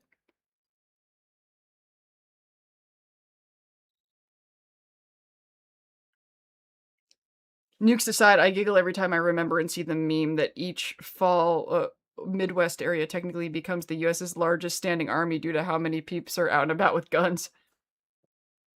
Like, guns is also an area, I mean, people are so distracted by AI that not a lot of people are arguing about guns that much anymore. But I have definitely had the mentality in the past that in a world where guns exist, that I would rather have guns. But it's almost like what happened with Fallout 76, where nuclear winter became less appealing because people playing 76 had a lot more of a cooperative mindset. And I don't know if it's because I live in Portland or anything, but there's so much more emphasis in cooperation and like repair, and like we're really all about helping each other here. Like oh my, I don't know if you guys saw a lot of the sort of Trump centered media. It's about almost time for me to take my next break, but I want to get this thought out. There was a lot of bizarre anti-Portland press, like war-torn Portland, I think, like and it was a very strange time, because to like be in the city that the right-wing media is doing spin about. Like, a friend of mine who lives in New Mexico was like, how are things going in war-torn Portland? And I was like, Doug and I went to the Japanese garden today. It was a lovely sunny day. Because there are a lot of like houseless people and like graffiti, and it definitely has sort of a cyberpunk Dogtown dirty edge, but I don't feel unsafe. My car got broken into, that sucked. Um, but there's a lot more emphasis on trying to, like, help houseless people. Um, they're, it wouldn't be accurate to say that they don't cause any problems because there's a this is Portland, okay? So, in my neighborhood, it might not be uncommon, you know, like to see the butte where the bunker is. I've seen needles out there. I've seen abandoned camps. I walk by houseless people and tents very regularly. There's a guy around the corner from my house who screams shit at me whenever I go by. Like, I kind of wrote this thing down where I was like, because one time he yelled, "White Nazi bitch." And I just walked away going, God damn it. He didn't call me a dyke. Am I giving Nazi more than dyke? I had a carabiner. Yeah.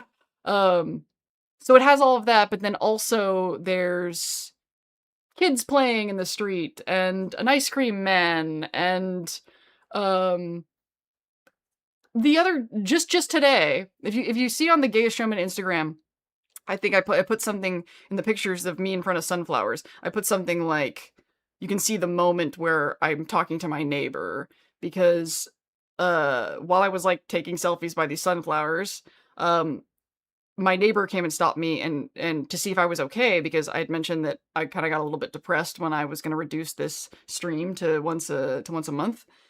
And during that period where I was having this kind of depression episode, I was walking Peg one day and I just like couldn't stop crying. But I had to walk Peg because I got to take care of my dog. And this neighbor came and stopped me. And like, so she saw me again today to see if I was okay. Really, really, really nice people. Also like you'll see little, you know, shelves that have, you know, free books, little libraries. That's like the vibe, it's very urban, everybody's broke and everybody's helping each other. So I don't really feel much of a need to have a gun. So this is all very long-winded. Like the best weapon, the best self-defense to have in Portland is friends. It's friends. Know your neighbors' names and we care about each other in Portland. Horrible life circumstances put me here, but I'm really glad I ended up here. I never want to leave. I'm very attached to this place. Um,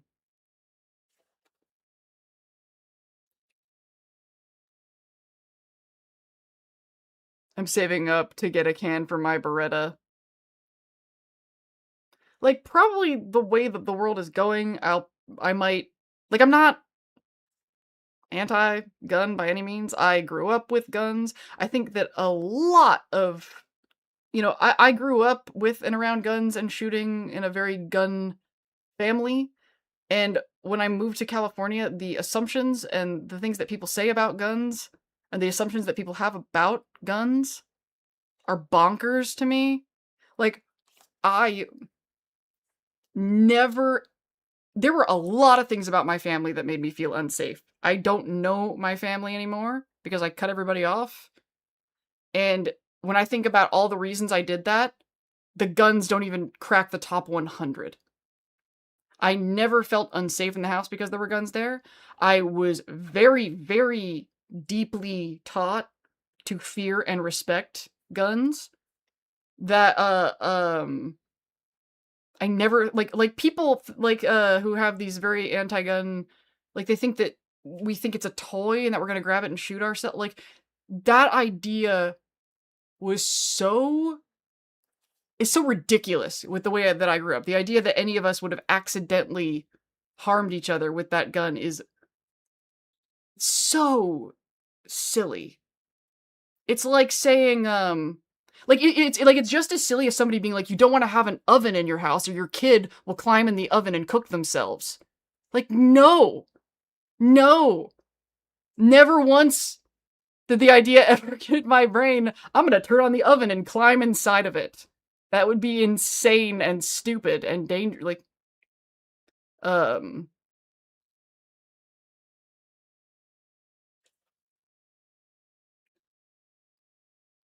And then related note, if you're still writing your Fallout New Vegas fanfiction at a magician, I always thought it was criminal that there was no magician. Yeah! Now you have me thinking about that. Why isn't there a magician? There's a poster for a magician. Anytime you mention you were crying, I just want to hug. Oh, that's sweet. Thank you. My therapist thinks that I have PMDD, which is like ultra PMS. My stash is probably embarrassingly rusted from being locked away so long, and the ammo questionable. The only prepper advice that's really worth anything is community organization. Preparing for anything from zombies to dystopia. Yeah, like I'm talking about in the freaking Fallout TV show, when the super mutant is like, you're gonna need friends. That's why I'm so upset that the ghoul went to the desert by himself. I was like, the need for friends and connection. Like, how often do I talk about this? It's the most important thing there is. They always say never bring a knife to a gunfight, but at least I never run out of ammo. Haha. I'm gonna bring friends to a gunfight. The oven mentioned having once burned their hand badly on one. I locked myself inside a dryer once. Thankfully, it was empty. Oh no! I'm learning my dad is a doomsday prepper. I mean, there's definitely an appeal. I just like being prepared for things. I always thought that I'd have like a bug out bag by now. I really wanted to live in a van for a while. I was like making plans that direction, but now it's like, God, I'm so far away from even having a car. Makes me sad. You know what I was doing for a little while? Because I was like, I can't imagine any scenario where I'm ever going to be able to buy a van. But I did have a Google alert to tell me if there was ever a contest that was giving one away. And I figured if I have a Google alert that's telling me every time somebody's giving away a van, then maybe I'll get lucky if I keep entering all these contests.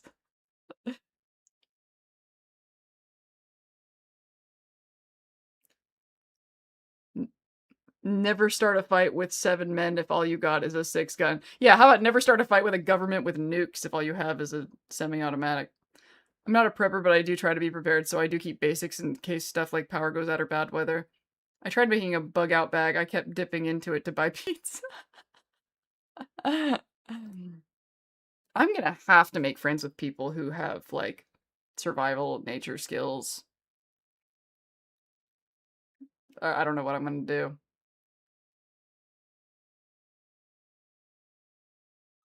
But I know I won't be alone now, though. I am well liked. Okay, actually, it is past my BRB time. And now, I'm gonna take my last BRB, and from there, it will be glasses time. Y'all remember glasses time, right? Time to go into glasses mode. And then I will be much more low-key. Actually, I've been pretty low-key. I'm pretty tired, actually. I'm just so happy to be back. All right, going to BRB now.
Okay, I know what they say.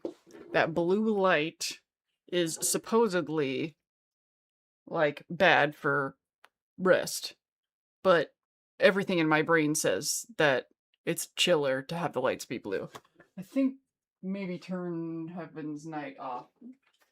Goodbye! And this fan doesn't feel good to me anymore. Probably turn off the AC in the other room. Okay, we're at the last hour now. We're vibing down. We're vibing down. Recovering alcoholic, so I've spent many nights sleeping on the floor. Well, I also used to drink to a rehab-worthy extent, and I have never felt the need to sleep on the floor. What makes that related to alcohol? But also my relationship with alcohol, very, very different from the typical alcoholic, which has taken me many years to unpack. I think we've talked about it in the stream before.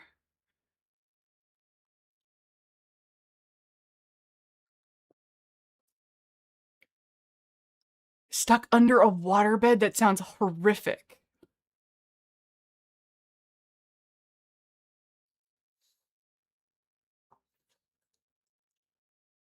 You know what makes... There's only one thing that I think has ever made me feel claustrophobic, and that is... It's kind of hard to explain because the only time you ever see anything like this is like at a fair or a haunted house, where like there's like two... Like the walls are like really, really inflated like balloons almost, and they're pressed together, so when you walk through you can squeeze through, and it's like soft and you can walk right through, but you're completely enclosed.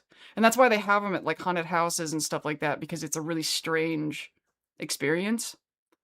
But I will be like, I can't do this. I can't go through it. There was actually one time at one of these things where I actually like went through the employee route, because I was like, I can't go through these. But there was a time recently that they had them at a haunted house, and there was no other way through. That's the thing about these haunted houses. They kind of get away with some not very ADA, I don't know if that's the right acronym, not very accessibility friendly. So I have to kind of be ready for adventure. Yeah, the mirrors. The last thing that I did, there was that, whatever that balloon wall thing is. Do you know what I'm talking about? Am I describing that well? The birth canal, yeah. I think I've heard them call it that.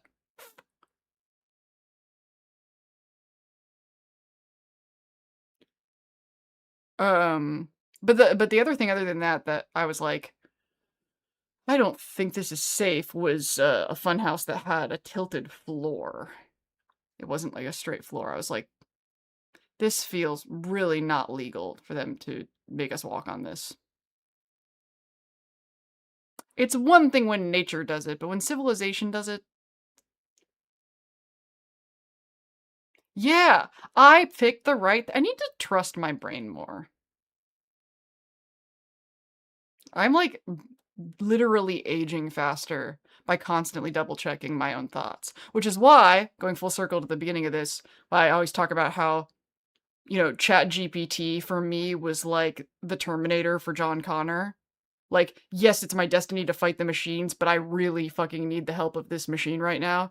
That is 100% my relationship with ChatGPT. It's fucking complicated. It's like Facebook, it's complicated. And it's because of that, like, I'd been trained so chronically against trusting my own brain that, like, you know, one of the big criticisms of people who use ChatGPT is how it basically just mirrors your thoughts back to you. That is literally what I needed for my mental health. ChatGPT is not a good therapist, but I didn't need a therapist. I needed my thoughts mirrored back to me. Um, and saved my life. It's fucking complicated. That's why I want to get the John Connor Terminator tattoo. Because not only how well that fits, yeah, if only ChatGPT could choose to destroy itself, you know. But not only like is it that, you know, overlap with my my experience, but I was also coincidentally, serendipitously, you know, suspiciously, magically, I was obsessed with that movie as a kid. I watched it over and over again, and it predicted my life in a lot other ways than just this too. Literally a street that I lived on, like, it gets really oddly specific. I kind of wish I could. I think I've said that in a stream before, this Terminator 2 thing, and I'm like, I wish I could tell you everything. I wish I could make a video of that. Yay, 500 jewels! Am I having the right reaction to getting sent this stuff? I'm still, like, socially confused by it. Like, I don't really understand what you're sending me. Haunted house at the prison where they filmed Shawshank Redemption. Whoa! Cool. I bought my current Fallout-worthy house because the next best option had slanted. Yeah.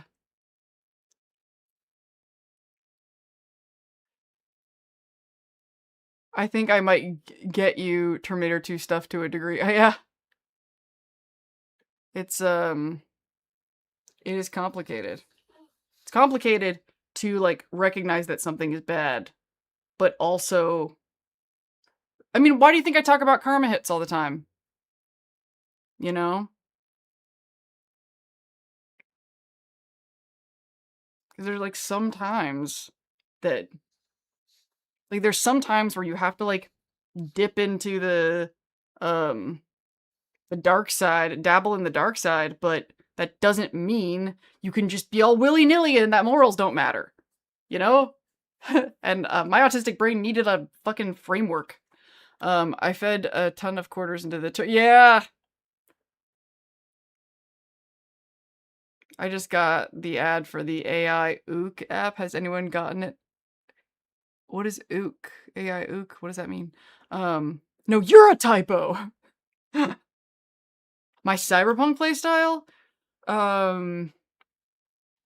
I strongly prefer the Netrunner, what do I normally do in terms of, like, weapons?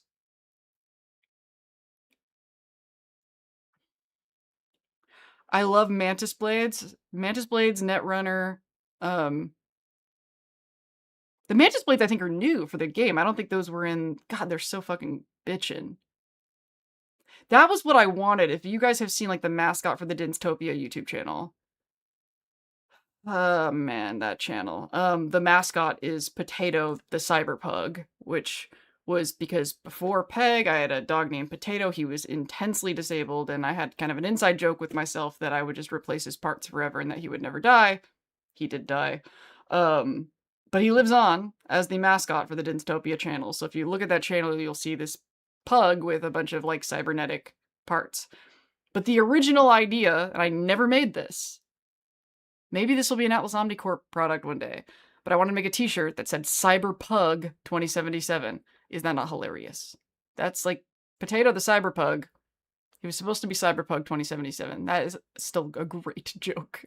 But I wanted to have him with mantis blades. I thought that would be fucking hilarious. And right now it is AI. I'm gonna replace all the AI stuff, I promise. It's just gonna take time. Just leave me alone. I was weak. It was fun. But I'm not joking about that. I am going through all of the AI artwork that I have on things, and I am drawing stuff for all of you. I did overdo it at the beginning there. Cyberpunk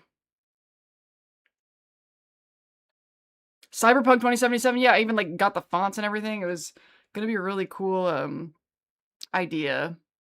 But I think we're a long way from t-shirts. We did discuss them, like when we got the button makers, because the t-shirts, the issue is they're so expensive, all the sizes. Every product is like a product times 5 when you're doing t-shirts. So that is a pain in the ass, and I don't think we are ready for shirts while it's just a 2-human operation. Gotta make more money. Money, you guys. You just constantly need more. And tomorrow I have to do taxes. Okay, this is actually an important question. I have actually had a lot. Oh, I didn't even tell you guys that I don't even know if you'll care, but I am auditioning for the Portland Lesbian Choir. That was something I was going to tell you guys now that I'm trying to sing again. And I don't know, it just really feels like the right thing to do. It's also kind of a big deal in Portland, this choir. There's also the gay man's chorus. Portland's like into gay people singing. Big shocker there, I know. Use the tools available at the time? Yeah, thank you.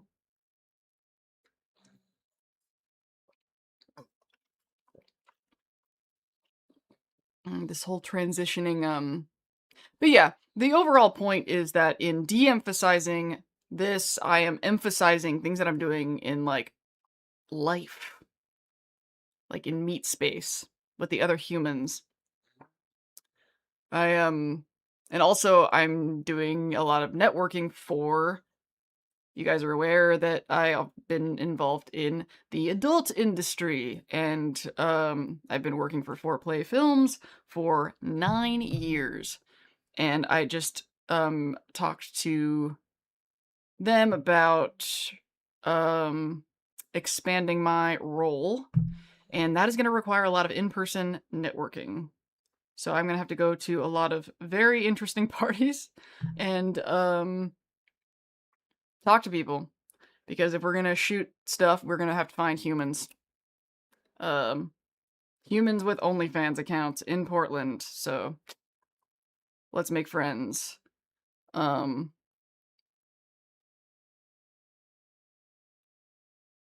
yeah, I think that I'd been kind of lying to myself for a long time about,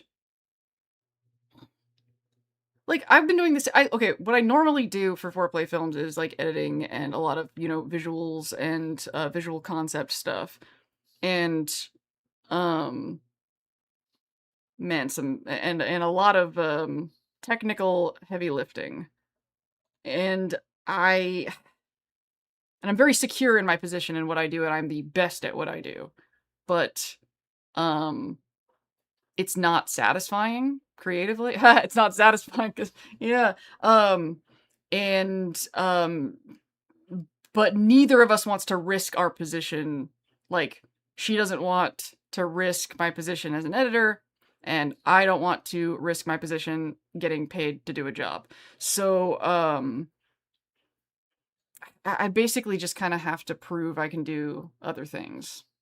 And where I'm the most useful is organizing shoots out here. And Portland is like the capital, the strip club capital of like the country or something. So I'm sure, why wouldn't they have an OnlyFans? It would be silly not to. And that's basically how it works, by the way. Like, we don't pay the models, we provide content that they can use. But my autistic ass has been like atrophying on the internet. And so it's a lot. It's a very, very weak muscle that I have to exercise right now, going to these parties. And But it's you know, it kind of reminds me of something I said in like an old advice web series that I did once when I was like, what's scarier to you? Your life staying the same or your life changing? What's scarier? They're both scary, you know? What is it worth it to enter this very unfamiliar, very scary territory? Um but like everything in me like just feels like this is what I want to do. And you know, I think that's really one of the most important things, if I may get on is a preach from my dinosaur for a moment. Um the things that you love and the things that you're supposed to be doing, it's not the things that are the easiest or the most fun all the time. It's the things you're willing to bust your ass for. It's the things that you're it's not the things that are just fun and light and make you feel good all the time. It's the things that you're willing to drag yourself through discomfort um to do. And it's weird to give a shit about adult work because it's kind of like almost seemed like AI slop in a way, like just something that people do when they're broke, or something cheap that people get addicted to. But if you know, I don't want to like go too, because I know like adult is like a weird topic, a sensitive topic. So if you have any interest in looking at foreplay films, you will quickly glean that that's not what we do. It's we actually are interested in erotica. Like it's actually like an artistic, creative, um fine-tuned thing. There are people who care about porn in this world. Like and so yeah, um the pull is definitely wholesome. Like we've done like educational videos about like how to do things that some people would appreciate having learned how to do earlier in life.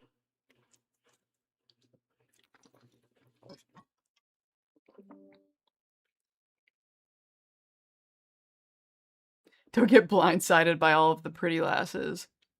I do have kind of a fun networking story though, that I think makes me look cool. So not just focus on fair in Ohio, but the winner of the poster contest used AI, which was not against the rules this year. However, after it won, it was clear. Oh my god! Yeah! Oh my god! Actually, similarly to that, I don't know if you guys have seen the Benny and House video that's on the Dinstopia channel. The reason it's not on Lindsay's Fallout is because it was I was planning on doing like more documentary style over there, while this channel is more about my personality. So if you look at the thumbnail for that, at the time, that didn't reek of AI because it was all that kind of stuff was so new. But those like cliches but the first time you see it, it's not a cliche yet. But man, that thumbnail aged fast. And people have been telling me for ages, like, why don't you re-release that video on your Lindsay's Fallout channel? Like that is maybe this is a good idea for next week's video, actually. You'll spoiler alert. This is like, why don't you re-release it now that you're focused more on this channel than Dinstopia? But as many of you know, I haven't given up on Dinstopia, and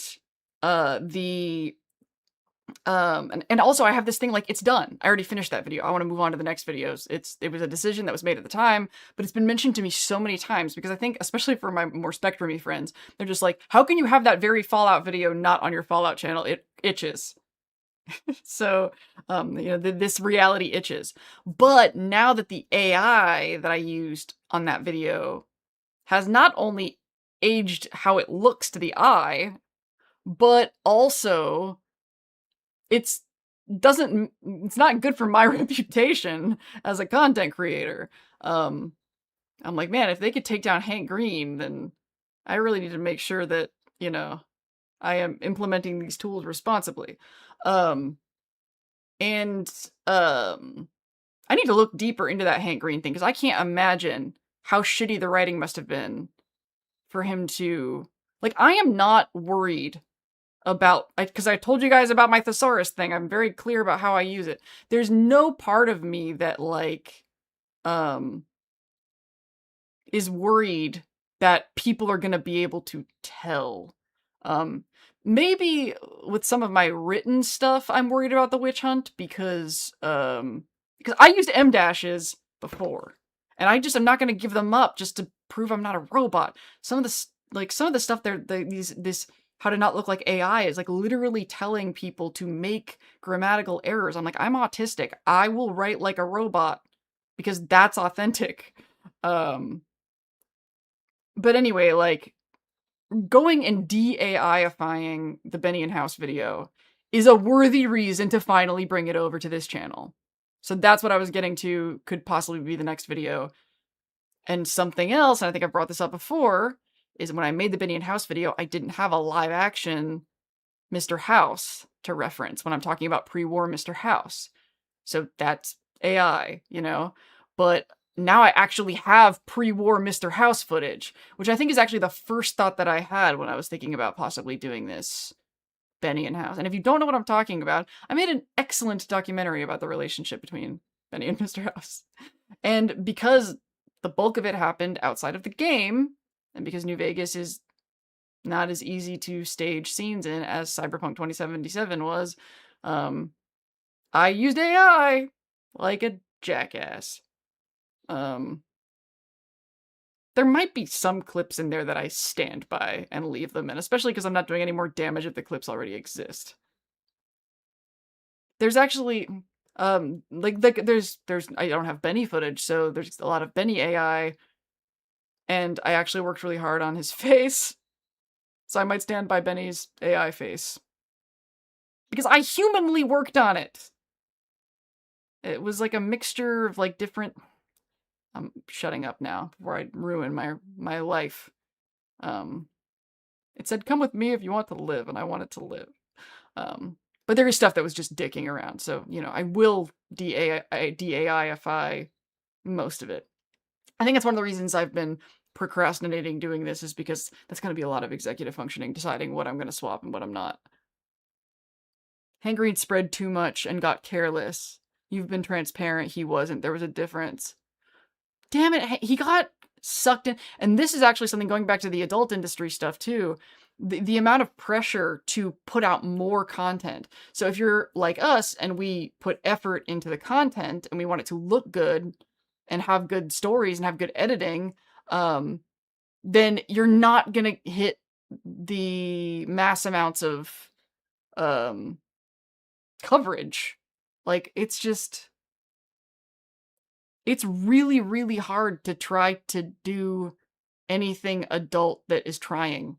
It really is. That's why it's all, like, amateur selfie junk. And why, despite having everything else in the world, why don't we have beautiful erotic films? It's, because you just can't. It will cost... You have to be doing it for not money.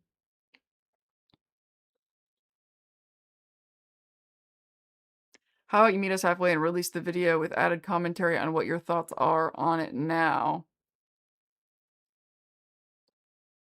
Like, my thoughts on the AI use? That's kind of goes back to, like, remember when I did that video? I think it was, why the ghoul won't just explain. To loot, like, I think, yeah, that's exactly the video where I talk about this, how I've kind of learned the hard way that I have to act with my actions as much as possible. Just like good filmmaking, right? In a good film, you don't want the dialogue to have to explain everything. The characters' decisions and body language and like, there's so many other ways. If it's just words, if it's just dialogue, then why is it a movie? You know? And I think similarly, people actually really don't like it when you tell them what to think of your actions. It's, God, I've learned that the hard way. Like, you did what you did, and they're allowed to feel however they want to feel about what you did. Seems to be the way to do life correctly. So I'm upset about the AI judgments that I have gotten and will get, but people have the right to have those judgments. You know? People have the right to disagree with me about me. That's actually some wise shit. Write that down.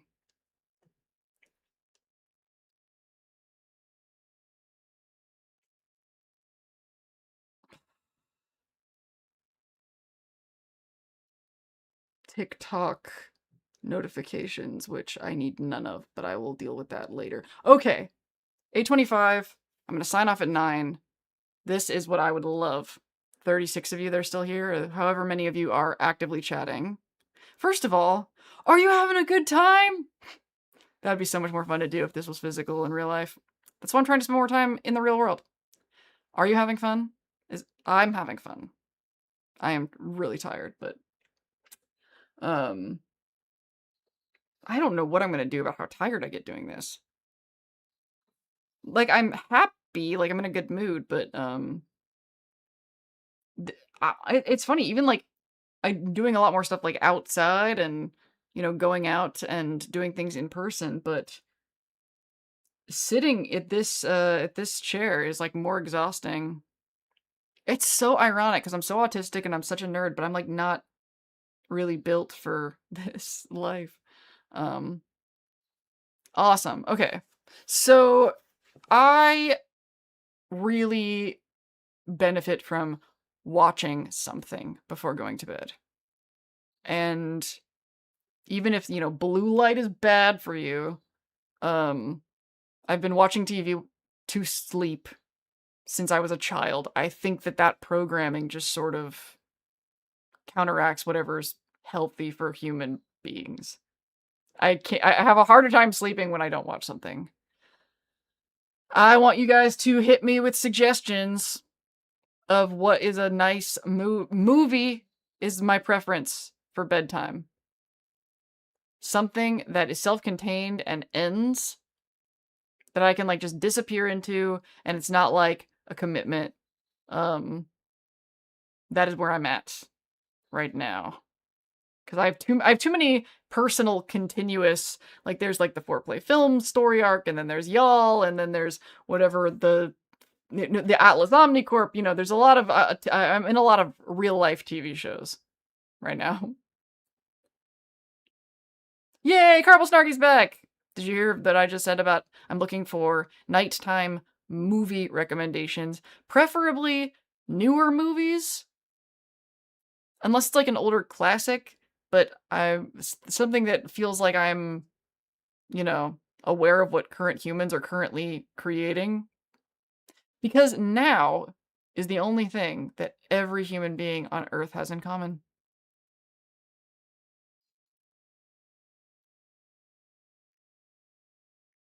Deep Space Nine. I will circle back to that eventually. But yeah, no shows. Star Trek is great bedtime stuff. But I'm kind of shaking off stupid Star Trek drama that I got myself involved in the last couple years. Me and Doug haven't even watched Strange New Worlds yet, which is so weird. But we cracked. First we were like, I don't really care. I think we'll watch it after Silo probably. Like I think at first we were just like we really didn't like the last season. We were like, what the fuck was that? It's like the worst TV I've seen in ages. And that and the Section 31 movie, which was what a missed opportunity. What were they thinking? Oh my god, Michelle Yeoh got out of bed for that. And you guys know me, I like liking things. And that movie was atrocious.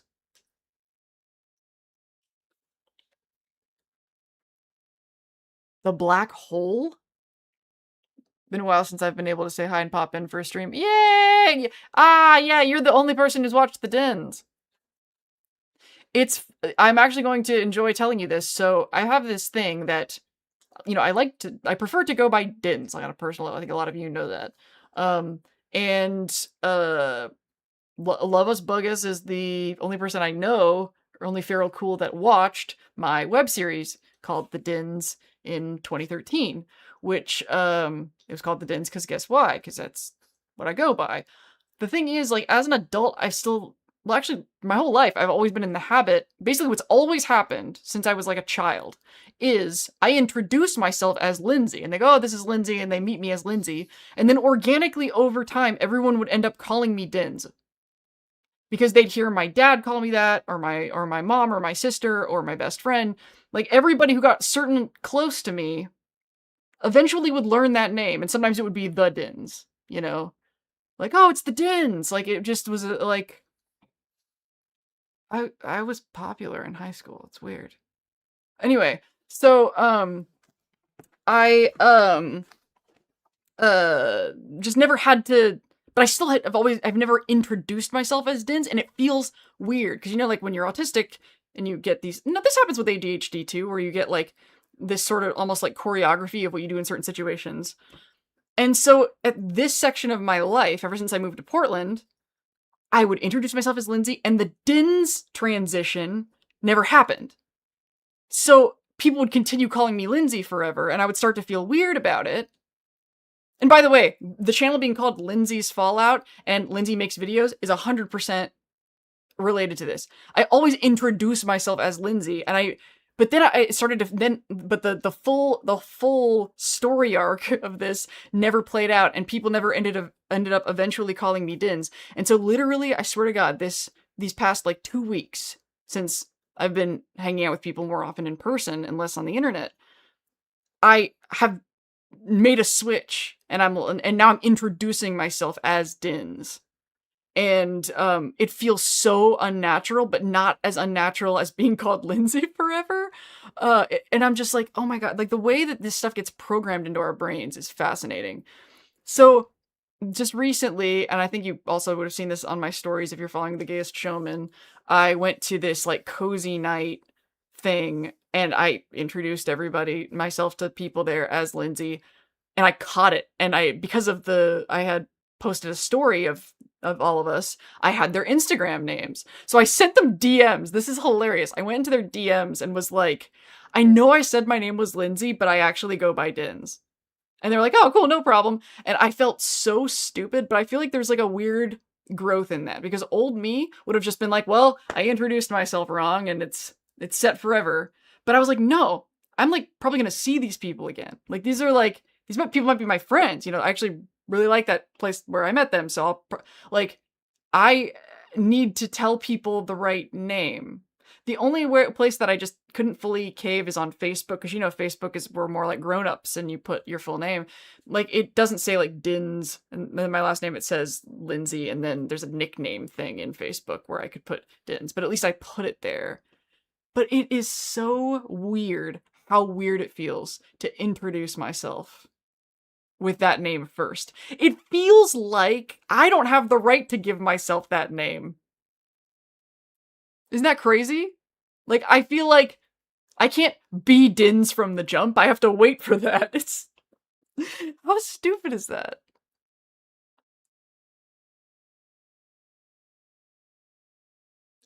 Star Trek the Motion Picture. That is an interesting choice. Last Night on Earth? How do you spell Dins? D-I-N-Z. It's the Dins. Oh, I should change the question on the screen. Duh, that's like what it's there for.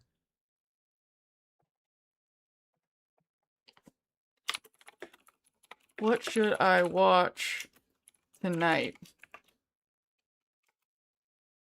before I go to sleep? Any streaming. I'm not saying I have any streaming,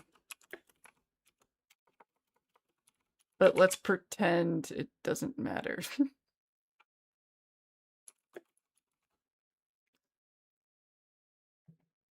Okay, cool. And oh yeah, you're asking like what genre, right? Honestly, I'm not as worried about, this is going to be the most autistic thing ever. I'm not worried about the genre as much as I'm worried about audio variation. So if there's really loud parts, no.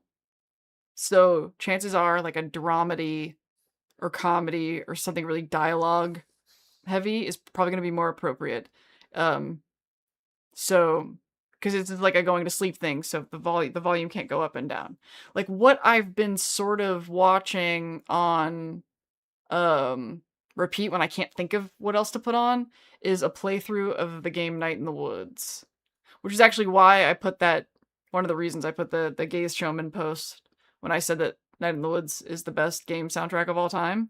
That's one of the reasons why I think that, because sure there are video game soundtracks that have really good songs, but as far as the entire soundtrack and how it assists the game, like as a game soundtrack, um, Night in the Woods does everything right, and it has a lot to carry because there isn't voiceover acting in that game. It's all reading. So all the audio of the game, other than like when you're walking and, sound effects, is the music, you know? And so that it had to give the feeling of the scene. It doesn't have huge variations because it's kind of constantly running. It is always the perfect emotional tone for that point in the story. It's incredible. And it was by this one dude who just, when you see how many songs are on the soundtrack for Night in the Woods, it is bonkers.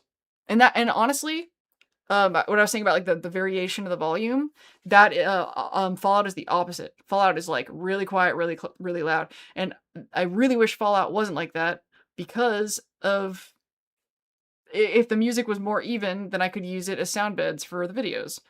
But I actually have to make like special edits of fun behind the scenes fact about the Lindsay's Fallout YouTube channel. I have to do clever little edits to fix the make the audio do what I want it to do. I'm just thinking about just how much I give a shit about every bit of content I make, and how much I think that's why one of the things that really hurts me financially is because I can't do the porn slop or AI slop. I have to put my touch on everything. Like I touch like every single picture in every carousel, every selfie of myself on the Gaze Showman thing. In fact, some of them I like have a lot of dog hair or something on my shirt, and I will Photoshop out every hair. I I'm not successful because I care too much. I swear to God. Um, that's why the audio. I think it's a huge sign of growth, actually, that I left those audio glitches in this week's video. But I had no choice. Like I really didn't. I was not going to re-record all of that because the recording was so good. Like I think that my performance, I guess, it was really good in that video. Not my best. I want to be funnier again. I feel like I can't control when I'm funny, but I really like it when I am. Persona 5. I might become obsessed with that game. I mean, yeah, maybe I should. There's so many games on my list I'm always like, but based on what I know about the story, and one of my favorite songs of all time is actually a song from the Persona 5 soundtrack. Behind the Mask or Beneath the Mask. That song is awesome. It really is one of my favorite songs ever. And I heard it because I was watching people stream. I used to really love watching game streamers. Who should I watch? You're also invited to recommend streamers, apparently. But what should I watch tonight, though?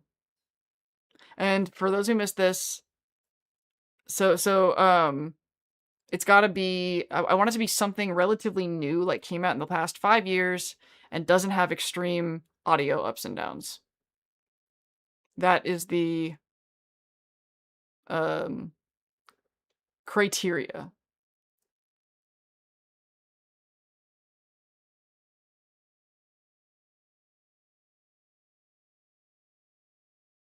Macross Plus, though. It's still too old, though. I'm looking for something new.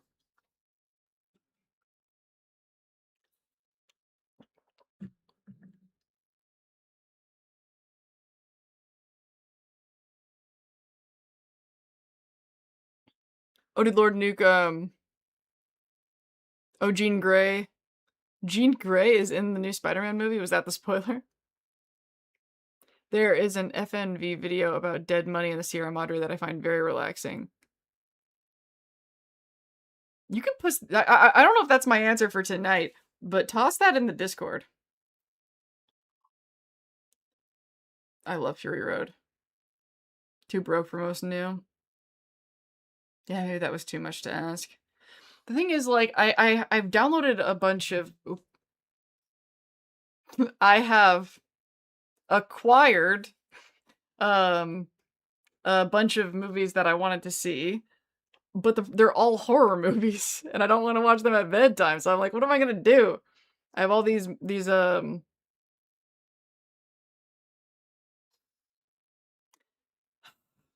but not if they're like, not if they're not like action movies, though. It's really like action and like big budget Hollywood and probably horror with you know, kind of music spikes and stuff. Like, there's actually a horror movie that I really want to watch, but I don't think I can watch it before bed. I am a sensitive little dins.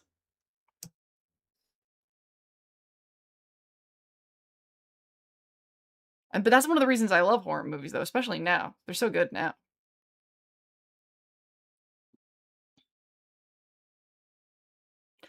Flow. Oh my god! I forgot I have to add this to the list. Flow is an excellent choice. I've seen it before, but I probably would have gone with that. Y'all, this dog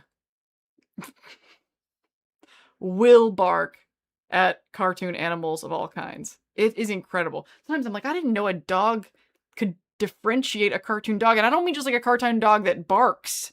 I mean a cartoon dog like Brian from Family Guy. Like, this, the reaction that this, here was the craziest thing though. Okay, so the number one animal that Peg cannot stand, and if I haven't mentioned this, I'm shocked.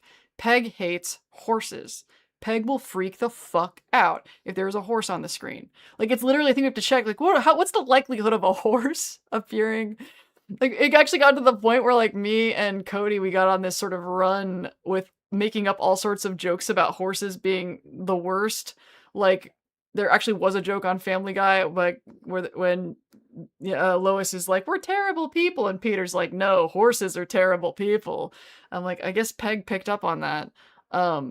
But the way that she would react, so we went on this run kind of like in the Hello Tomorrow video this week when I was talking about the what could stop me from watching the show. Like, oh, if it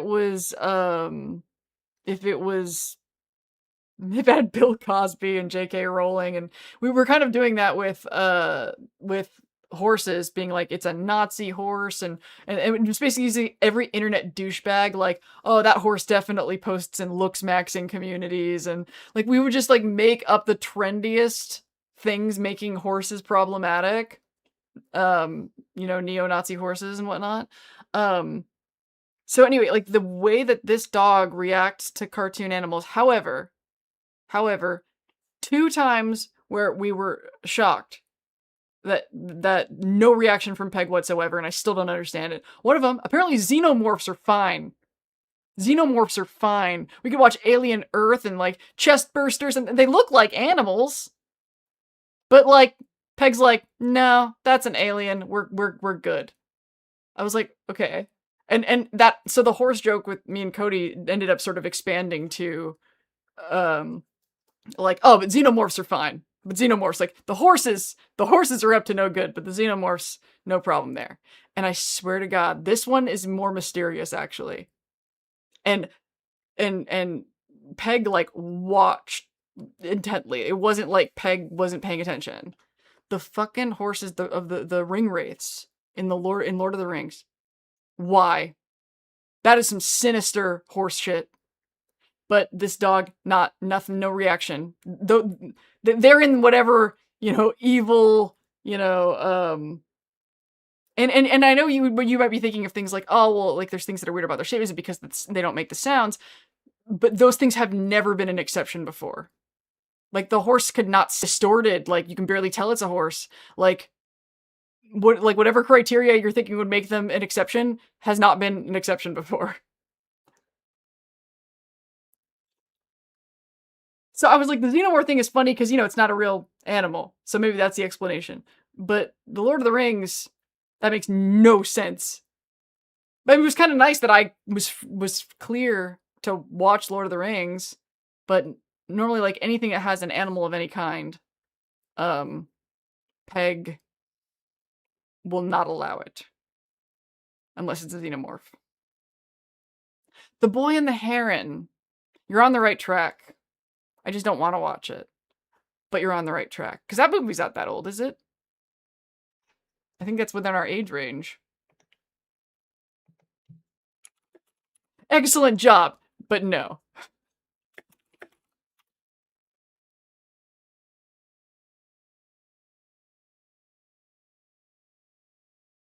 Yeah, that movie came out in 2023. That movie came out the same time as, the same year as Hello Tomorrow. I am a fucking architect! Thank you for that. Unanimous delivers.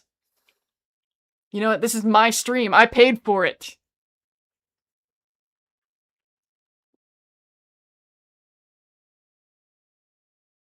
The soundtrack is freaking magic. And yeah, and I'm not gonna watch Backrooms tonight because I've watched it like 10 times. That horse is definitely juicing! See, you're on the trolley. It's the thing that Atlas says that I've absorbed. You're on the trolley. Does Beg bark at the horse shapes in the water in Fellowship? I don't think so. There was no barking during Fellowship. That's the thing. It's the weirdest thing. A while back I told you to watch The Road. Let me see if I have it. That's another thing. You know how like we've had the weird streaming drop-off problems? My media server is actually another thing that's glitching. Oh, I need $200. Actually, you guys have been sending me a lot of jewels and stuff, so I'm sure it's nowhere near $200, but maybe you are helping me with that regard.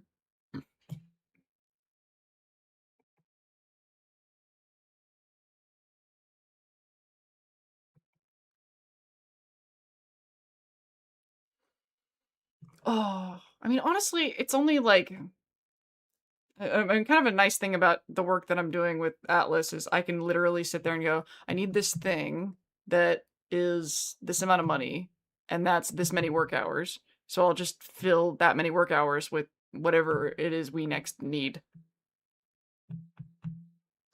Because there's a long enough list of stuff for me to do. It's really just my energy and my focus. So I'm seeing if I already have that in my server. I guess I don't.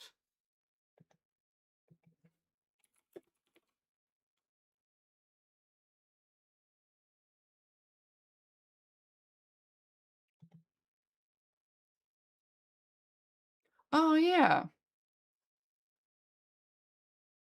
Little pushing it on the but I think 2009 is still fine. Let's say it has to be something that came out in the, like, 2000s. I'm like, but like 2000 seems too old. Ooh, thank you! Thank you so much, Valkyrie. That's very, very nice. The Road, the book is far more grim than the movie. And what about, that reminds me, The Postman was... Let's see if I have that yet. So, if it's stuff that I don't have, then I still want to write it down. So, let's continue to discuss. But The Postman, The Road really reminds me of conversations about The Postman and how it relates to like New Vegas, or how it inspired Fallout-y stuff. Because that's like what Doug keeps talking about when we were watching the Fallout TV show.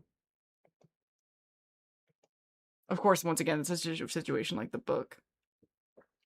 He considered something like Planet Earth the documentary. That is an idea. That is worth throwing on the table for discussion.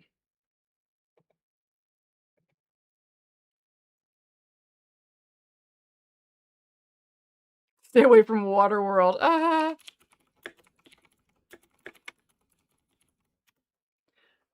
I'm curious that everybody who's in right now, how many of you are or have watched Silo? I'm curious about that demographic. Oh wait, I can put a poll thing or something, can't I? Start a poll.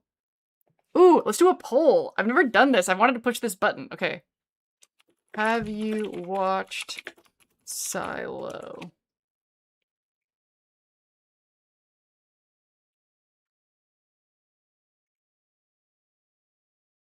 Let's see what happens.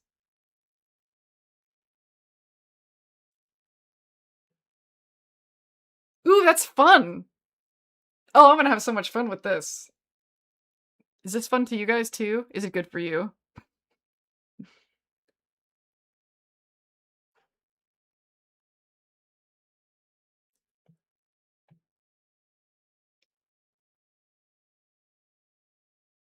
So we got 71% no so far.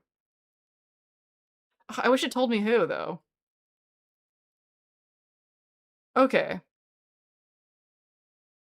So...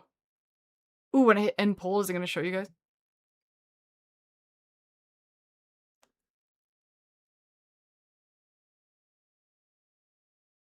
Yeah, none of them are called Silo, but Silo's a bitchin' name for it.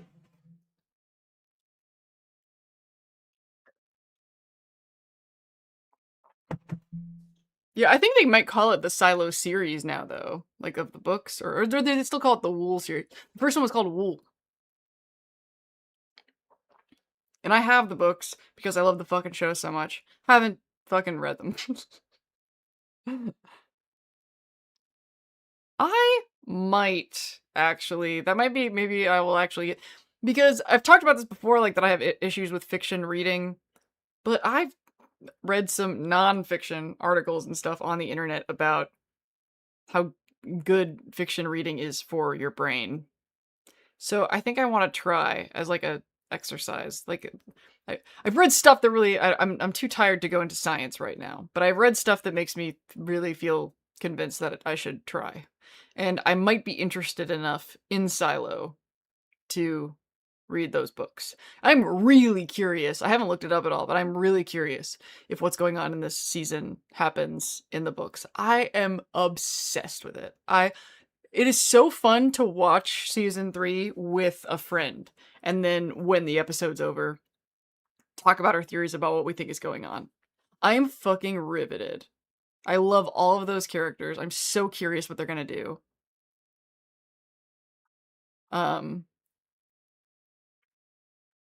Before I knew it was an Apple show, I could have sworn I saw a show with a similar premise. There may have been. I mean, it's about an underground bunker. It's like, we are Fallout fans. We know the idea has been done before. But I don't want to spoil it, but I feel like even if there was another show that looked like a similar premise, I'm very convinced that what's going on is original enough. Like, looking at what themes... Oh man, like this, like basically a lot of the stuff and the themes that I talk about with the Fallout TV show, like even just like the way the story is unfolding is very different from the Fallout TV show. A different kind of world. But there are still, like, if I were to do a series of YouTube videos about Silo, if I were to do a series of YouTube videos about Silo, I bet I would be bringing up a lot of the same themes and topics about things like power differentials and manipulation. And in fact, maybe a lot of these themes are actually cleaner in Silo.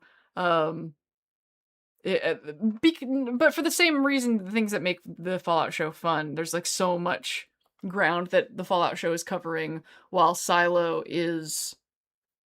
They are kind of going pre-war, though, aren't they? It's feeling more like Fallout now than it did the first 2 seasons. But man, I really, really like. I'm loving the flashback thing, and that's a bold thing to suddenly introduce on a 3rd season. And I think it's something that I love about it. Like, that's present time for 2 seasons, and then suddenly, it was out of nowhere. The end of, well, now I'm getting spoilery. God, it's such a good show, though.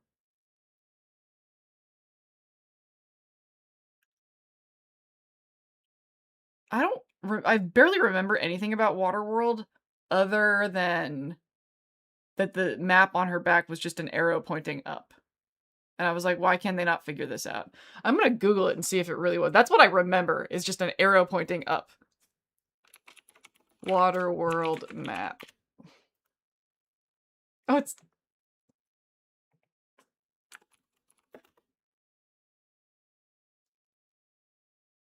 it is! It's...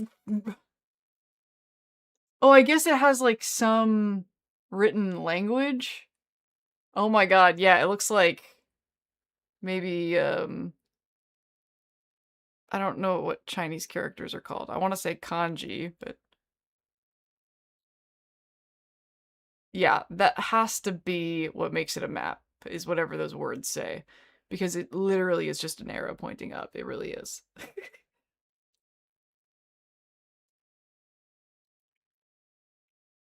Look at the bunker from the 100. The 100 I never finished, which...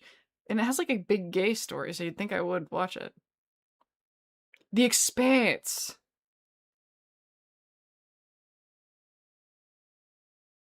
That was one of those shows where I really loved the first season and then I got lost. Aww. Well, it is actually pretty much time, and we didn't really... I mean, I guess you gave me some options. Maybe I'll tell you guys in the Discord what I ended up watching.